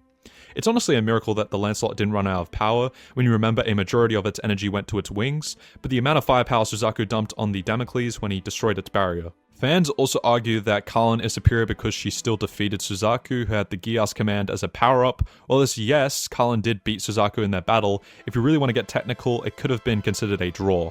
The moment Kallen lands the final blow on Suzaku, her nightmare frame falls to the sea, if not for Gino's last-minute save. Kallen would have literally died. She's also failed in the sense that her goal was to defeat Suzaku and take down Lelouch. She achieved the first but failed the second, which led to Lelouch taking over the world.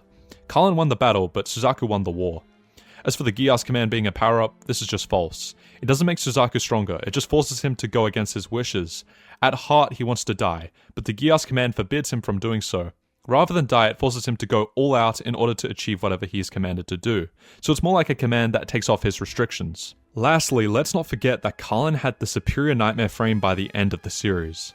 Although Kallen is far more talented than Suzaku and arguably has more potential than him, I just don't think she's the better pilot. Their last fight is pretty much the height of showing the difference. Kallen had the better nightmare frame and held nothing back. By the end of the series, she had severed all ties with Lelouch and intended to kill him and anyone else who got in her way. Since Suzaku had to fake his own death as part of the Zero Requiem, that also means in extension he had to sell the part of losing and dying. What better way to do so than getting in a long and drawn out battle with the ace pilot of the Black Knights? It sounds odd to say because Suzaku kinda was and kinda wasn't holding back. He was fighting to stall Kallen for the sake of Lelouch, but he wasn't fighting to kill her because Lelouch didn't want her to die, as he deeply cared about her. But again, it's not confirmed, this is just the more likely answer. Either way, it's much harder to fight with restraint, so if it is true, that just supports Suzaku being the better pilot even more. It's like Spider-Man holding back, from killing people. Arguably, Spider-Man is more powerful if he's going all out. Not to mention, Suzaku should have been nowhere near his full power by the time he fought Kallen, as he had already gone through countless soldiers. Yet he still had enough physical and nightmare frame energy to completely exhaust Kallen. If anything, the gap between the two likely widened, as in the Resurrection timeline, Kallen strayed away from being a pilot and a Black Knight to take care of her mother,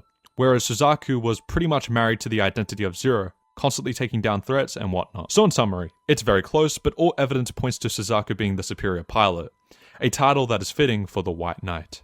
Lelouch's true desire. In the end, what was Lelouch's true wish? It seemed as if he flip-flopped between making a peaceful world for the sake of Nanali and getting revenge on Charles for the death of his mother. Even Suzaku goes as far as to rightfully point out the fact that Lelouch is using Nanali as an excuse, something that he acknowledges. So which is the truth? I believe that no matter which way you spin it, Lelouch loves Nanali. Past all the revenge and grittiness, she was still at the center of his heart. Or to put it simply, achieving Nanali's wish was the original motivation. And alongside that would include finding out the truth about his mother. However, Lelouch had to reevaluate everything he's been fighting for after he defeats Charles and his mother, who he was wrong about all along. As cold-hearted as he can be, Lelouch is easily one of the most empathetic characters in the series. What separates him from the Imperial family is his upbringing, which was nothing but humble. He lost the rich and well-fed life of royalty and had to live amongst the commoners for nearly a decade. Even though he initially grew up in the Darwinistic society, that is, Britannia, that allowed him to better cope with the deaths, merely noting them as casualties of war. Lelouch couldn't help but feel though, even after killing Clovis, his own half-brother, who was callously slaughtering 11s, Lelouch became sick at just the thought of it, thinking back at it. This is what makes R2 Lelouch the natural successor to his R1 self, and easily the best written version of his character. If Lelouch never went through the things that he did, he would have become like Schneisel, a cold-hearted person that is the embodiment of logic, has zero empathy and rules through fear. Even in early R1, when discussing his ideology with C2, it was eerily close to that of his elder half-brother. He stated that in order to create his idealistic realistic world, someone has to win in order to end the fighting. But it's far more complex than that. If someone stronger rises up and attempts to maintain absolute power over the world, rebellion will naturally follow. That is why Lelouch takes time to evaluate his motives in order to finally see the bigger picture beyond himself. And that is also why he decides to enact the Zero Requiem plan to achieve Nanali's wish once and for all. If it were anyone else, they'd simply hold onto the title of the 99th Emperor and try to bring change from within. But that was impossible. Sound very similar? Lelouch had to destroy and recreate it all, so that the past would remain the past and the future could be brighter than ever. The many masks interpretation suggests that although Charles and Schnauzle wore different masks to better fit their goals, it still led to their defeat. Charles wore the mask of the treacherous emperor who conquered as he pleased, but beneath the mask was Charles Z. Britannia, a ruler with a deeply rooted trauma that wanted to create a world with no lies. He had known betrayal for as long as he could remember, and after the death of his mother, swore to create such a world with V2 and eventually Marianne. Schnauzle wore the mask of the calm and composed prince who spoke for the people. He appealed to everyone, whether they were Britannian and Japanese, and seemed to be the most ideal ruler in the event of Charles' death. But that was merely a mask. His true desire was to rule the world through fear, and with the power of the Flayer warhead, the world would bend to his will. But how could Charles and Schnauzle lose when their masks were so efficient? This is because Charles sought the past, and Schnauzle was obsessed with the present, but Lelouch looked forward at the future. As crazy as it sounds, Lelouch had far more experience than Charles and Schnauzle ever would. The two were egotistical enough to believe that they understood the world to control it, but in actuality they paled in comparison to Lelouch. He was exiled to the land of commoners, and grew up amongst them. There he saw it all: war, poverty, disparity, hunger, and love. The cycle of human nature was in a continuous loop that Lelouch got a front seat to watch. Whereas Charles and Schnauzle observed from afar. They could never understand what it means to fight for the sake of others, rather than fighting for a simplistic victory. Lelouch was able to gain empathy and understand the hearts of humans far more than the royal family ever could, which is why he succeeded in the end, whereas his father and elder brother failed. This all ties in with the mask interpretation, as in the final opening, we focus on Charles, Schnauzle, and Lelouch. Once Charles appears, he's backed by the colors red, blue, and a slight bit of green. Schnauzle has a few more colors, most notably red, blue, and pink.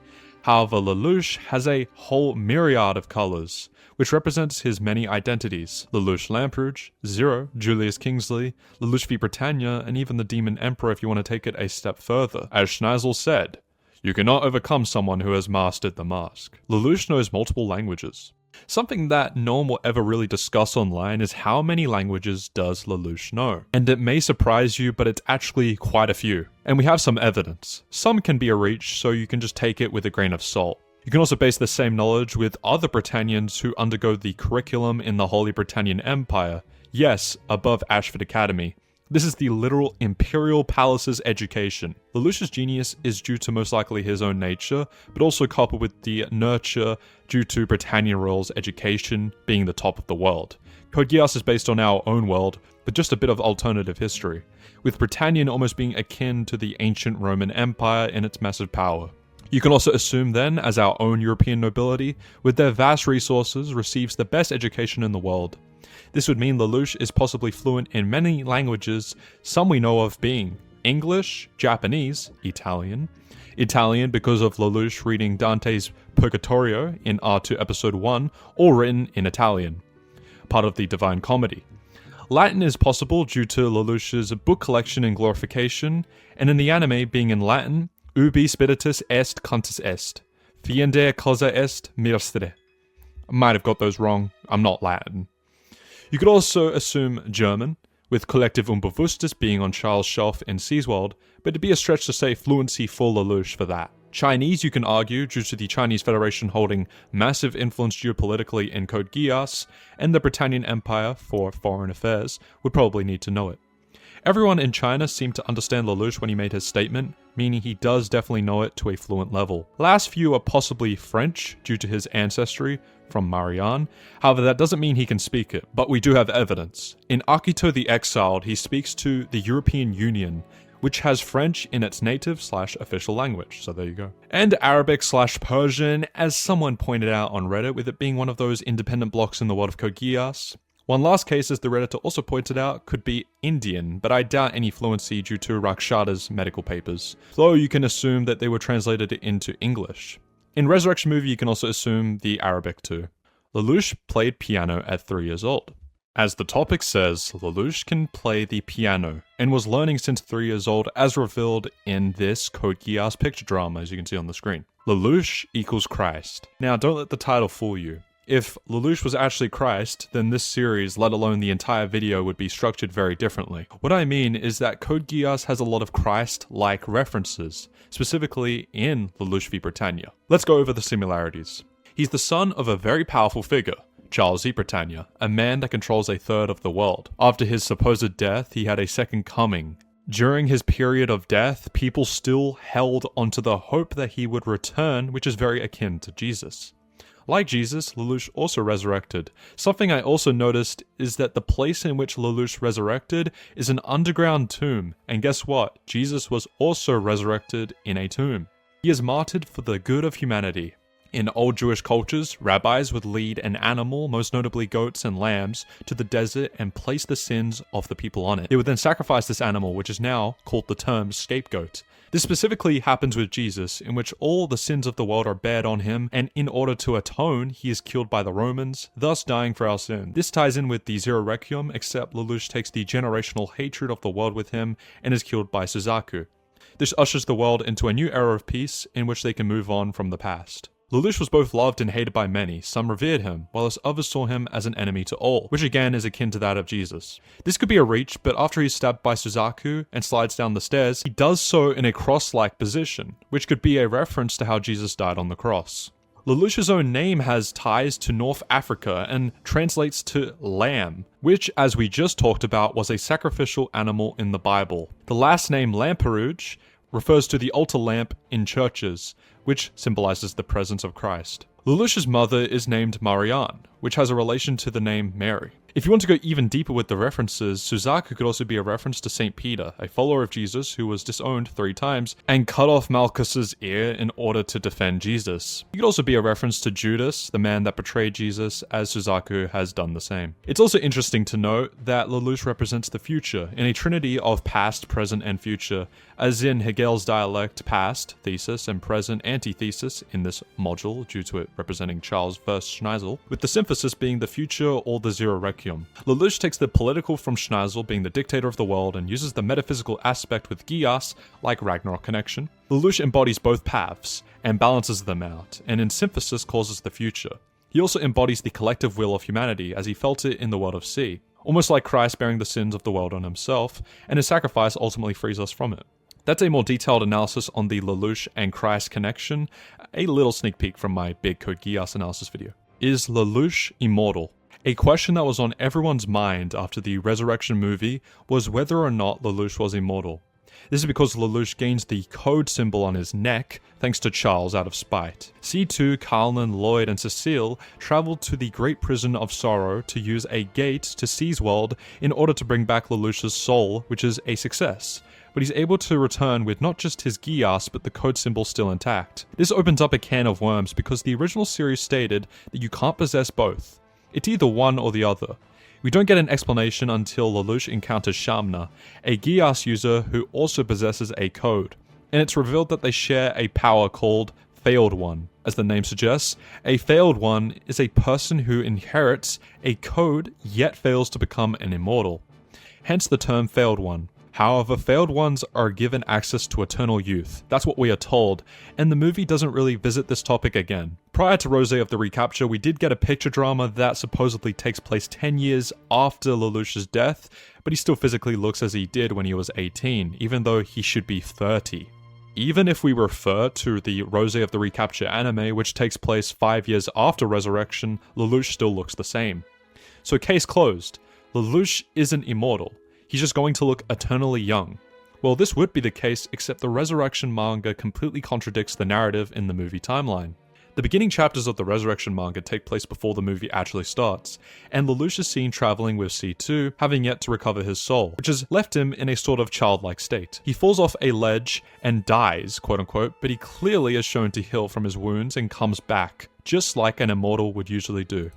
However, a simple solution to this issue is that Code Geass has multiple timelines, especially in the form of manga. We have the original timeline that consists of R1, Akito, and R2. We then have the movie timeline, which involves initiation, transgression, glorification, resurrection, and Rose of the Recapture. And then we have the manga timeline, which involves Lancelot and Gurren, Lelouch of the Rebellion Re, and then resurrection. Therefore, movie Lelouch does not have immortality. He possesses eternal youth alongside a Geass until he gives it to his niece, Sakya Sumeragi. However, in the manga timeline, he is indeed immortal, which would make this manga Lelouch the strongest version of the character because he has access to 1. A code, which grants him eternal youth, 2. Enhanced regeneration, 3. Immunity to any Geass, 4. He's still able to use his own Geass, which is insanely unfair, 5. Power bestowal, as he should technically be able to make contracts with others and give out Geasses to them as C2 did. Although manga Lelouch eventually does give his Geass to Sakya Sumeragi, he's still immortal, youthful, can regenerate, and is immune to Geass. So in summary, manga Lulu is not to be trifled with. Speaking of power of Lelouch, let's look at Lelouch's power/influence. Not many people put into perspective how much Lelouch had accomplished prior to his death. So let me put things into perspective with IRL history. Alexander the Great was stated to have begun his campaign for conquest in 334 BC. His campaign would last for 12 years, and at the peak of his power, the Persian Empire owned anywhere from 44 to 45% of the entire world. This started from the east of Greece and extended all the way to what would be now known as modern-day India and Pakistan. We then have Charles the Britannia, who owned a third of the world as the sole ruler of the Holy Britannian Empire, or approximately 33.33%. Eventually, Lelouch would become the 99th Emperor of the Holy Britannian Empire and begin the Zero Requiem. The title of Emperor was only a means to an end, but his battle against Schneiser was a success, and from that day onward, Lelouch ruled the world. Now let's put that into perspective. Emperor Lelouch didn't just rule a third of the world, or 45%, he ruled the entire world. His influence was quite literally global. It's stated on the day of his death that he was not only the chairman of the UFN, but even the CEO of the Black Knights, a national military organization created by Zero. As I previously stated, all members of the UFN had to abandon their previous military and work only with the Black Knights for offense and defense. That consists of 47 nations. So just imagine how much money the Black Knights were making from military defense contracts. It would easily be in the hundreds of millions to possibly even billions. But that money is quite literally irrelevant when you own the world. The Holy Britannian Empire likely has riches dating back to hundreds of years, and it's now at Lelouch's fingertips.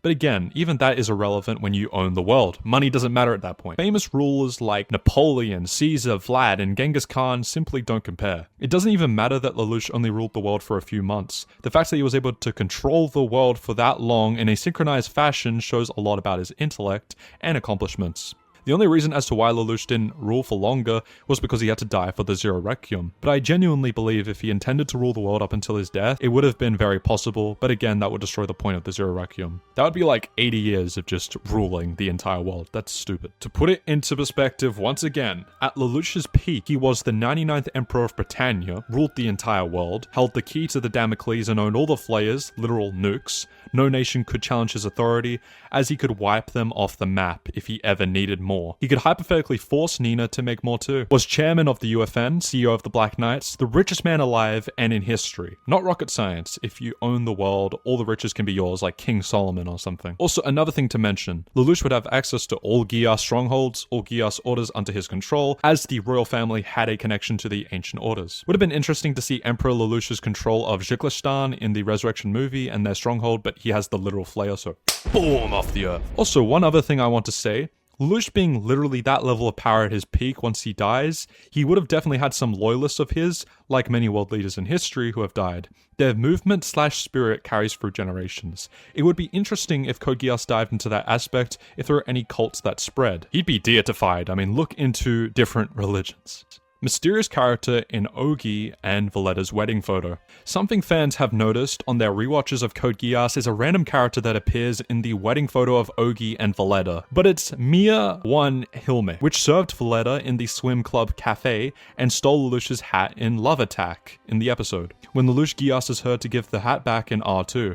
Hence why she was invited to her wedding, as she clearly had a good relationship with Miss Valletta when she was teaching. Good little fun fact. Lelouch is a Gary Stu. The term Gary Stu is used to define a fictional male character that is perfect in all aspects, they have no flaws, can never be wrong, and can no matter what, always win. Some people give this nickname to Lelouch and argue that he is a Gary Stu due to his Geass power and intelligence, but that is completely false. Lelouch's Geass can't be spammed as its usage is limited once per person. He has to specify the command and make sure that there aren't any slip-ups or else he'll waste the opportunity. There was even a point in time where Lelouch's Geass was out of control and as a result he ordered Euphemia to massacre the Japanese. As a result, he had to wear contact lenses to suppress his power. In terms of his skills as a Nightmare Frame pilot, at best you could say he's above average, but he's not even on the top 10 list as he pales in comparison to pilots like Kallen and Suzaku, maybe even normal pilots like C2. Then there's his win rate, which is huge, but let's not forget that Lelouch has lost badly. Most notably, his crushing defeat at the hands of Cornelia, who beat him so bad, he decided to reevaluate his entire plan of taking down Britannia, and concluded that he needed to form the Black Knights. He even lost one of the most important battles of his life at the end of R1, because he put Nunnally's safety over the Black Rebellion. If he had stayed to fight, they would have beaten Britannia, but it's possible that he also would have been defeated, as we didn't know about Charles Geass. All of Lelouch's victories are the accumulation of his intellect, well thought out strategies and plans. He is far from a Gary Stu. He is simply a well-written, intelligent character with noticeable flaws. He makes irrational decisions and mistakes in the heat of the moment that always come back to bite him. And all his battles are mostly always to his disadvantage, signified by the series' first episode where he has to save the old man from losing in chess, as he only had a little bit of time to win against the noble. Lelouch also has very logical feats that can be talked about in Code Geass, and can be either psychologically or strategically sound, with Code Geass's only pseudo-intellectual thing being its chess, which isn't accurate at all, and rather used for thematics. The cart driver theory. Right at the end of the original Code Geass series, the cart driver theory took the internet by storm. In the last few minutes of Re, in R2 episode 25, C2 was seen sitting on the stack of hay that was being driven by, well, a cart driver. However, the driver's face was strangely obscured, and C2's final words seemed to be a callback to her previous conversation with Lelouch about Geass being a curse. However, at the very end, C2 says, "Right, Lelouch?" Which many people think that it indicates that she's currently talking to him. This has many fans believe that C2 was referring to the cart driver, hence the theory. Lelouch faked his own death and decided to run away with C2 in order to live out the rest of his life. But is that really true? Sadly, the theory is false. Lelouch is dead in the original timeline. It's been confirmed in multiple interviews, series of tweets, and his name was listed amongst the dead in the official series magazine. Lelouch's death was something that was even talked about far before the final episode even aired. The official guidebook also states several times over that Lelouch is dead. Lelouch faking his death is cool to theorize about, but if the theory were actually true, it would destroy his writing. Faking your death would go against the Zero Requiem, as both Lelouch and Suzaku acknowledged that they had committed many sins and needed to atone for it. As I just stated, the atonements were life for Suzaku and death for Lelouch. If he actually survived, it would make him a hypocrite that didn't take responsibility for his actions up until the very end. It'd also be a very scum thing to do because he'd just leave Suzaku to take on the burden whilst he was elsewhere. This is different from the Resurrection timeline in which Lelouch is revived against his wishes and decides to leave with C2 in the end. Also, another thing to note is that C2 can communicate with the dead through her code, and Lelouch never destroyed C's world, he only destroyed the Sword of Akasha, though Resurrection frames it differently. Lelouch never destroys the realm itself, as it would literally break reality itself since it's tied to the collective unconscious, and when people die they dissipate into the world of C. So C2 communicating at the end isn't that crazy considering she's communicated with Lady Marianne, and was going to see Mao in C's world, quote unquote. Charles also communicated with Clovis in C's world in early R1. The tragic fate of C2. In extension, this means that C2 got a very bittersweet end in the original timeline. Lelouch sacrificed himself for the sake of the world, and C2 lost the connection with the only man she ever admired. He understood her, empathized with her, and learned her true wish, while this also promising to fulfill it. Everyone got their wish except for C2. However, it's not all so sad. C2 learned the true value of life, and although she's still immortal, she can now live on with a better perspective on the nature of mankind, rather than be nihilistic to it all. However, if you're still unsatisfied with the ending, you can watch Resurrection, an alternate timeline in which Lelouch is revived, and it ends with Lelouch marrying C2. So even if it wasn't in the original timeline, in an alternative timeline, C2 got the happiness that she deserved. Speaking of love, Charles loved Marianne. This may come as a surprise to you, but Charles Z. Britannia was genuinely in love with Lelouch's mother, Marianne. It's stated that Charles had hundreds of consorts, and we definitely know that he doesn't love all of them. However, Marianne was different. It's not specifically stated what made Charles love Marianne so much, but he loved her so much that his other consorts actually grew jealous regarding the amount of favoritism he had for her. He spent most of his time with her, which makes more sense once we learn about their plan for the Ragnarok connection. What about Lelouch and Nunnally? Did Charles and Marianne love them?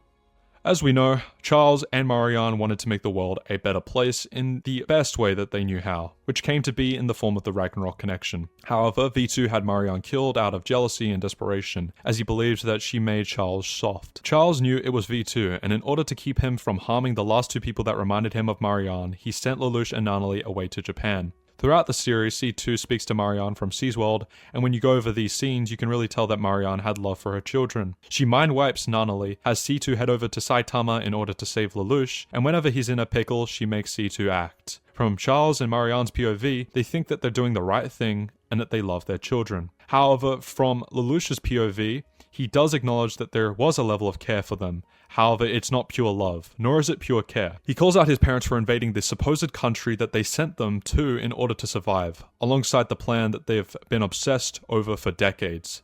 Neither Charles nor Marianne cared if Lelouch or Nunnally were to die, because the Ragnarok connection would have brought them all back together. This also advances the idea that the Ragnarok connection itself will devalue human life, as who will care about worldly suffering when you can just talk to your loved one again after they die. However, what if I were to tell you that this was the first time in Lelouch's life he was uncertain? He knew that his parents betrayed them, and cared about their plan more than their own lives. But in the end, he still asked the collective unconscious to stop the march of time, followed by asking for his parents to be dealt with. At least subconsciously. It's supposed to indicate that he isn't sure who is right in this situation, and that he needs to trust in humanity as a collective rather than his own personal ego. The collective unconscious validates his conclusion and decides to erase his parents, which is the ultimate turning point for Lelouch as a character. He spends some time thinking everything over, and this all eventually leads to the creation of the Zero Requiem plan. In summary, Charles and Marianne did care for Lelouch and Nunnally, but not fully. They didn't value their lives enough, because in their minds, they could just meet again in the Ragnarok connection. Suzaku is not a virgin. Starting tier 4 off with a bang, the director of Code Geass actually confirms that Suzaku is not a virgin in the commentary for episode 19. The director was also talking about how Suzaku has more experience than he does, which led to the audience to say, "You mean Suzaku is," followed by a fade to black, which well implies he's skilled at piloting more than just a nightmare frame. Lelouch is a virgin. This may come as a surprise, but Lelouch is indeed a virgin. We never saw him engage in any acts of extreme intimacy in the show, and with the type of series that Code Geass is, we definitely would have got some sort of implication if Lelouch got all hanky-panky with someone. The other evidence we have of this is 1. C2's line from Majiko Bandai manga, which correlates with the anime. 2. Lelouch's section in the Code Geass animation file, which doesn't hesitate to highlight him as a virgin. He also states that he regrets kissing Shirley, which C2 pokes fun at him for, calling him a big-headed virgin. Once again, the series alludes to the fact that Suzaku isn't a virgin by mentioning that he's living with an older woman, likely a reference to Cecile. Other than the aforementioned evidence, there's just a bunch of panels in spin-off mangas or pamphlets that label him as a virgin. This would also fit with the symbolism with Jesus Christ, because Jesus also died as a virgin. Earl Rosenkreuz. Earl Rosenkreuz is someone not well known by the majority of the fandom, beside a few niche Code Geass fans. But he was someone who was opposing Emperor Lelouch's ruling party, as Jeremiah in Code Geass R2 episode 22 had stated he had took out the Earl in battle. Now who is he? He has a strange name for those who caught it, and maybe you didn't. I only caught it on my rewatch years ago. He has a name which in German translates into English Rosy Cross. aka he's named after the allegorical founder of the Rosicrucians, Christian Rosenkreuz. The esoteric Christians, with a mix of Kabbalah, Hermetic, and Gnostic elements, and also some Eastern traditions, claiming to be from ancient times. Very interesting Code Geass used this for an in-law character, though apart from its stylistic aristocratic name, a nod to European occult vocabulary, as done Fate and other fictional works. Though I will say Code Geass has been very intentional in its mystical elements, as you've probably noticed in this video, and just like Evangelion pulled from it. Some people even say Dante's cosmology inspires some of the world of C, though feel free to comment down below if you know anything else on this random Earl. Some people said Julius Kingsley / Lelouch was also communicating with him in Akito. So, leave that in the comments or go to my Discord once again. Code Geass perfume. This may come off as a surprise, but Code Geass perfume exists in real life, specifically for Lelouch and Suzaku. The scents come in unique bottles, with Lelouch's having the Geass sigil and Suzaku having the Knights of the Round sigil. Lelouch's perfume has a strong floral scent, with notes consisting of freesia, whereas Suzaku's is a fruity scent that contains hints of citrus and white peach. Both are Eau de Parfum, which is the highest level that a perfume can be. In summary, it's going to be strong and last for a while, so you'll get your money's worth, and I'm not sponsored, or sponsor me.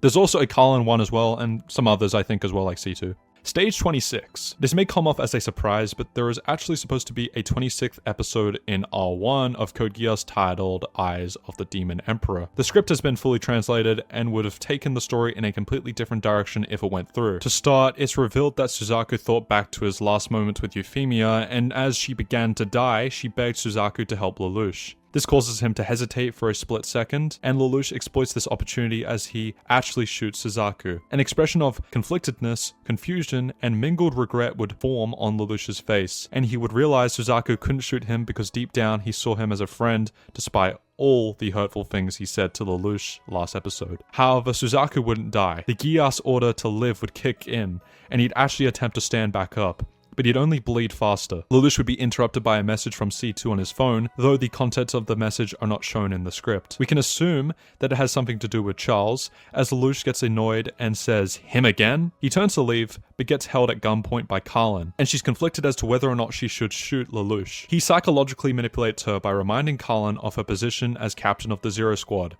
and tells her to return to the Black Knights. He monologues and says he's going to get Nanali back, and once he returns, he'll take care of him. But what does he mean by take care? Is it kill or save? It's left ambiguous, and Lelouch takes off. He hops into the Shinkuro and maps out a route to the Emperor's chamber, with the intent of facing off against Charles once and for all. He gives the Black Knights a series of commands to help them survive against the Britannians. While this, they help clear a path for him to Charles' castle. Once he arrives, he storms the palace and uses his Geass on several guards, which actually impresses Charles, who believes his son is worthy enough for an audience. Lelouch approaches Charles, who's sitting on his throne, and the latter mockingly referring to Lelouch as a ghost, further stating, "You could not bear to fade into society's herd, but neither could you expose your face where I might see it. You are not alive, but neither are you dead. Ghost is the perfect word for you." The script involves a cinematic scene of Lelouch recounting his past experiences, and even involves Lelouch comforting his younger self, who symbolically stands in front of Charles, basically telling him to sit back so that he can handle this. He takes off his helmet, revealing himself as Lelouch V. Britannia, the 11th Prince of the Holy Britannian Empire. This attempt at challenging his authority only angers Charles, and he stands up to reveal that he has a Geass, something that shocks Lelouch to the core. However, he uses his Geass as does Charles, but his father is faster. The Emperor and Lelouch's memories blend together in C's world, and we see a flash of their memories, involving Charles and V2. Lelouch's time spent with his mother, and henceforth. The screen then fades to black, and we get a time skip of a single year. The episode ends with Valletta visiting a dimly lit basement and approaching an imprisoned Lelouch. He's quite literally been put in a crucified position and no longer possesses Geass, having lost to Charles in their supposed duel and lost his memories. It's also revealed towards the end that Suzaku survived, as we flash back to Kamine Island and his body missing. With that, stage 26 ends. Although this was an interesting script, I think the decision to end R1 off on a cliffhanger was a much better choice. It led to much more engagement amongst fans, as initially everyone was confused on the light-hearted tone, only for us to realize that Lelouch has lost his memories. Reincarnation. Code Geass references reincarnation a few times, and it's mainly with love, with Lelouch and Shirley. Is it true? Well, based on the metaphysics of the world of C, it seems that it's based on the collective unconscious, and based on my explanation, life is a cycle of individual birth, death, and then merging with the collective, and then new individuals emerge away from the collective. Basically, the transmigration of the soul, hence why it's called the Sea of Transmigration, as they're going through said cycle, which Charles wished to break, very Buddhist in its idea, hence why the mandala of the Diamond Realm from Buddhism flashes a few times, with it flashing with the collective unconscious connecting moment in visions between code bearers. The soul moving from one body to another, is transmigration of the soul. So yes, reincarnation in Code Geass is true based on the framework of beliefs that they weave into the way C's world works. However, they don't remember their past lives, obviously. Shirley says no matter what reality they are in, she will forever fall in love with Lulu. And it's interesting that Orihime said the same when confessing to Ichigo. Even in cycles of birth and death, she will forever fall in love. Just to mention that since it is mainly referenced by these two. Lelouch's children. Believe it or not, but Lelouch unofficially has children. His DNA, alongside close allies of his, was wrongfully stolen and used to create literal test tube babies. There is Elaine, the daughter of Lelouch and C2. And then there's Elseway, the daughter of Lelouch and Carlin, and even has a child with Suzaku. You think it ends here, but unfortunately it gets creepy.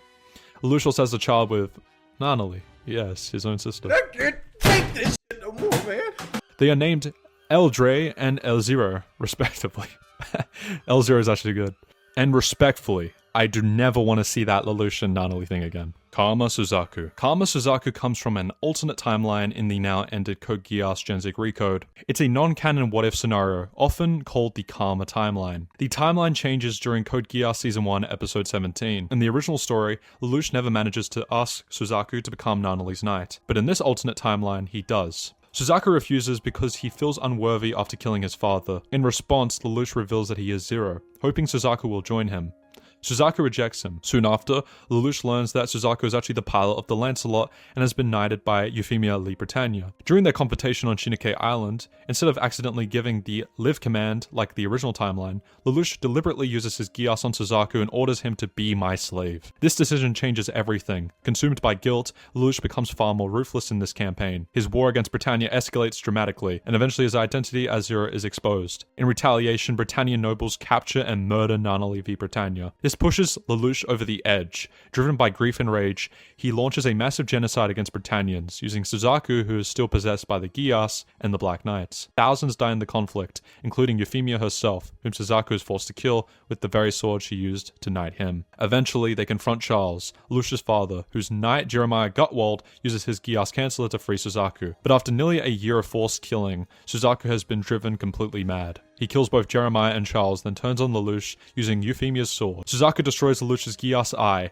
and swears to hunt him down and end his life. A very dark timeline that honestly would be interesting to see animated, because it's so disaster and dramatic. Euphemia's Geass. Did you know that in the Code Geass DS game, Euphemia ends up possessing a Geass ability in one of the alternate story paths? This Geass ability puts people into a deep sleep / comatose state, and it doesn't even require eye contact. Due to the attempt made on Cornelia's life by Castor and Pollux Rui Britannia, Euphemia takes a more active role in the story and even fights on the front lines of Narita. There's also another alternative path in which she's recruited to the Black Knights and given a custom Glucester with a white and pink color scheme, her own nightmare frame. Anime geniuses meet. There's a fan comic out there that involves some of the smartest anime characters getting teleported into one room. One of those characters includes Lelouch v Britannia. I can't believe they got Aizen there, it might be all over. What is Ainakoji, Light, or Shikamaru gonna even do? Lelouch gonna Geass Light thinking it was Aizen. Jokes aside, check the fan comic out. C2, the bike thief. In episode 14 of Code Geass, Lelouch and C2 attempt to track down Shirley. While it's doing so, C2 attempts to ask a biker to borrow his bike so that she can catch up with the tram that Mao was in, but he refuses. In the next scene, we see C2 riding the bike, which he definitely didn't get by asking nicely for.